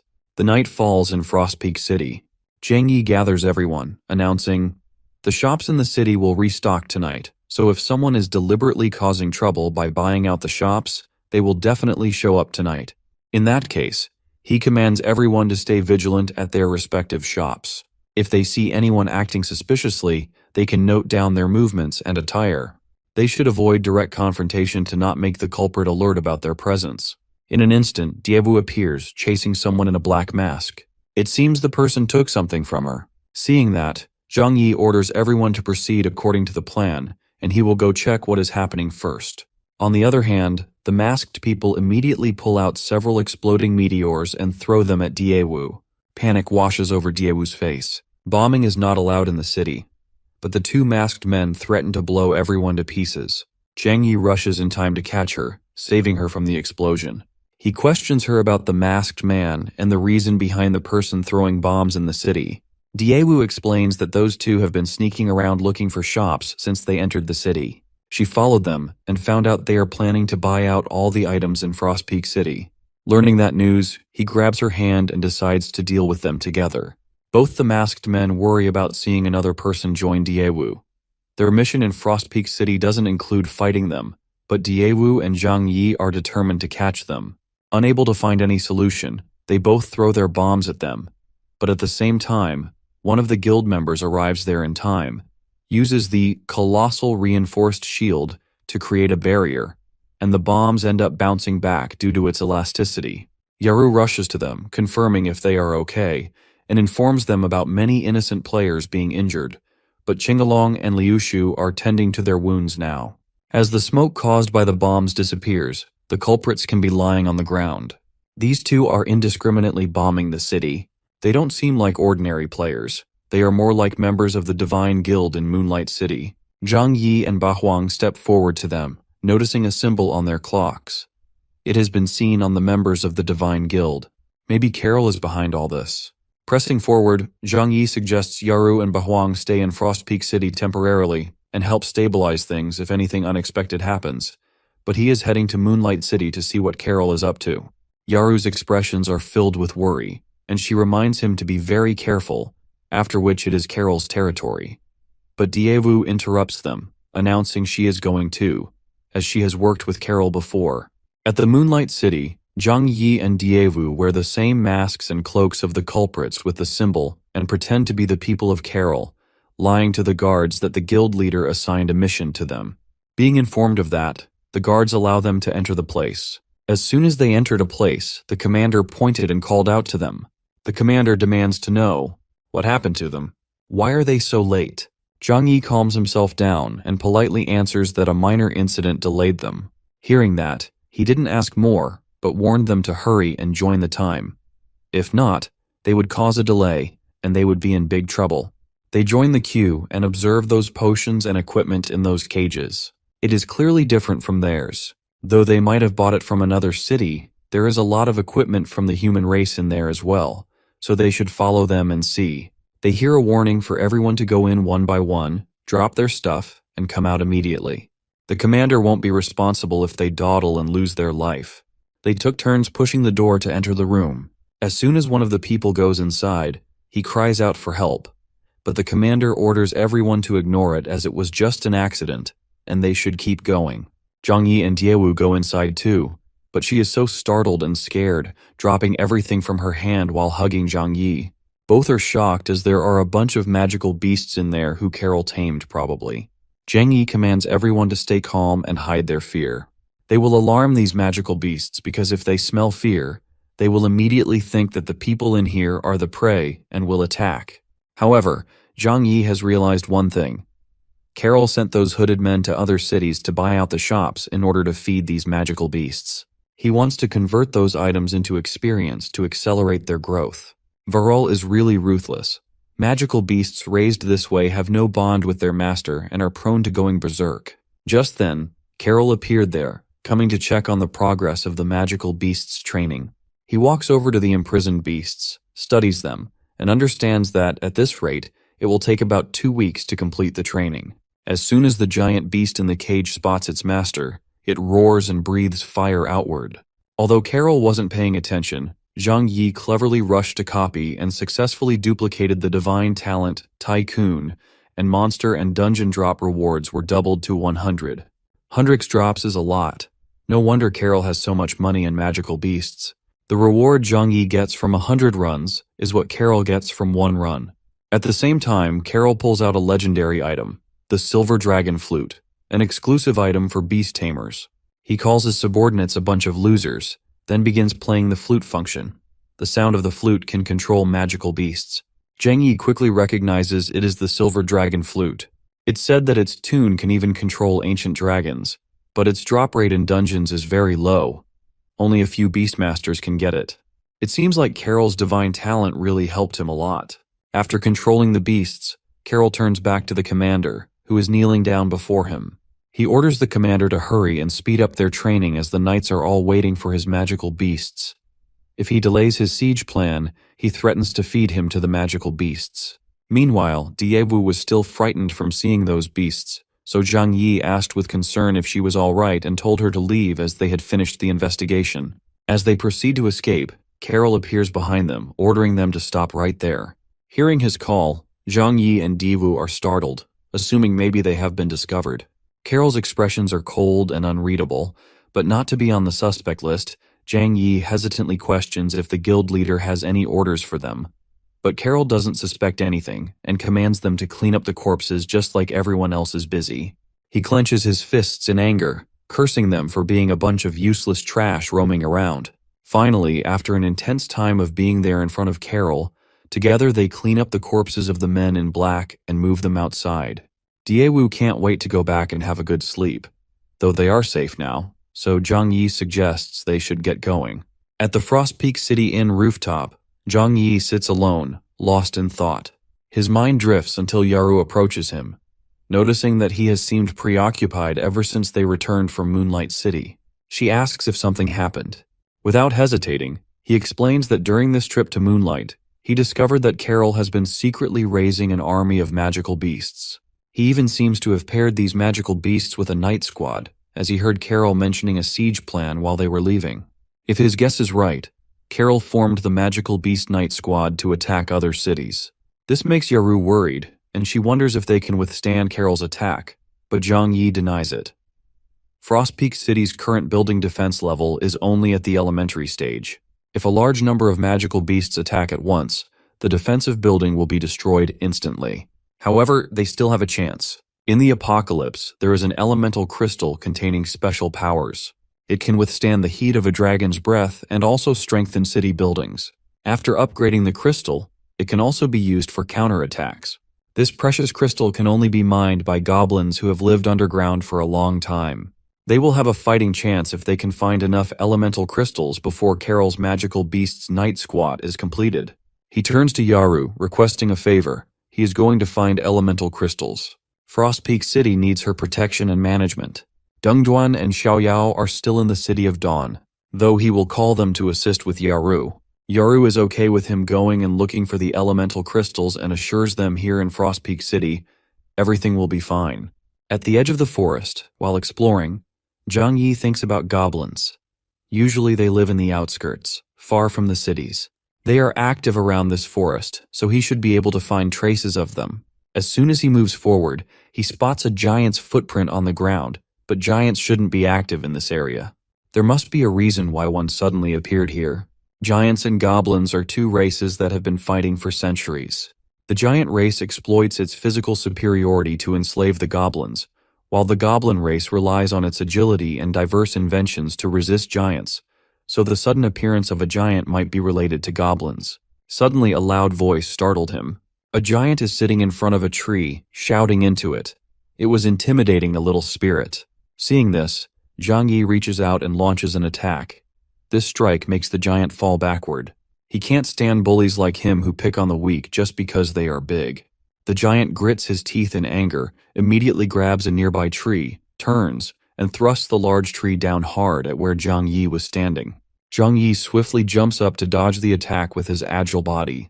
The giant's strength lies in their overwhelming power due to their massive size, but their weakness is also very obvious, and that is their lack of agility.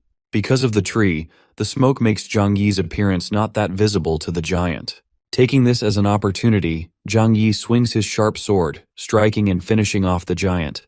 The system immediately informs that Zhang Yi's level has increased to 60. Zhang Yi is impressed by this divine talent he copied from Carol. With this talent, not only does his leveling speed increase significantly, but even defeating a regular monster gives him tons of gold. Sudden movement caught Zhang Yi's attention. It is the little earth spirit. Zhang Yi goes to her, extends his hand, and assures her it is safe so she can come out. The little spirit hesitates a bit, but when Zhang Yi gives her a warm smile, the little spirit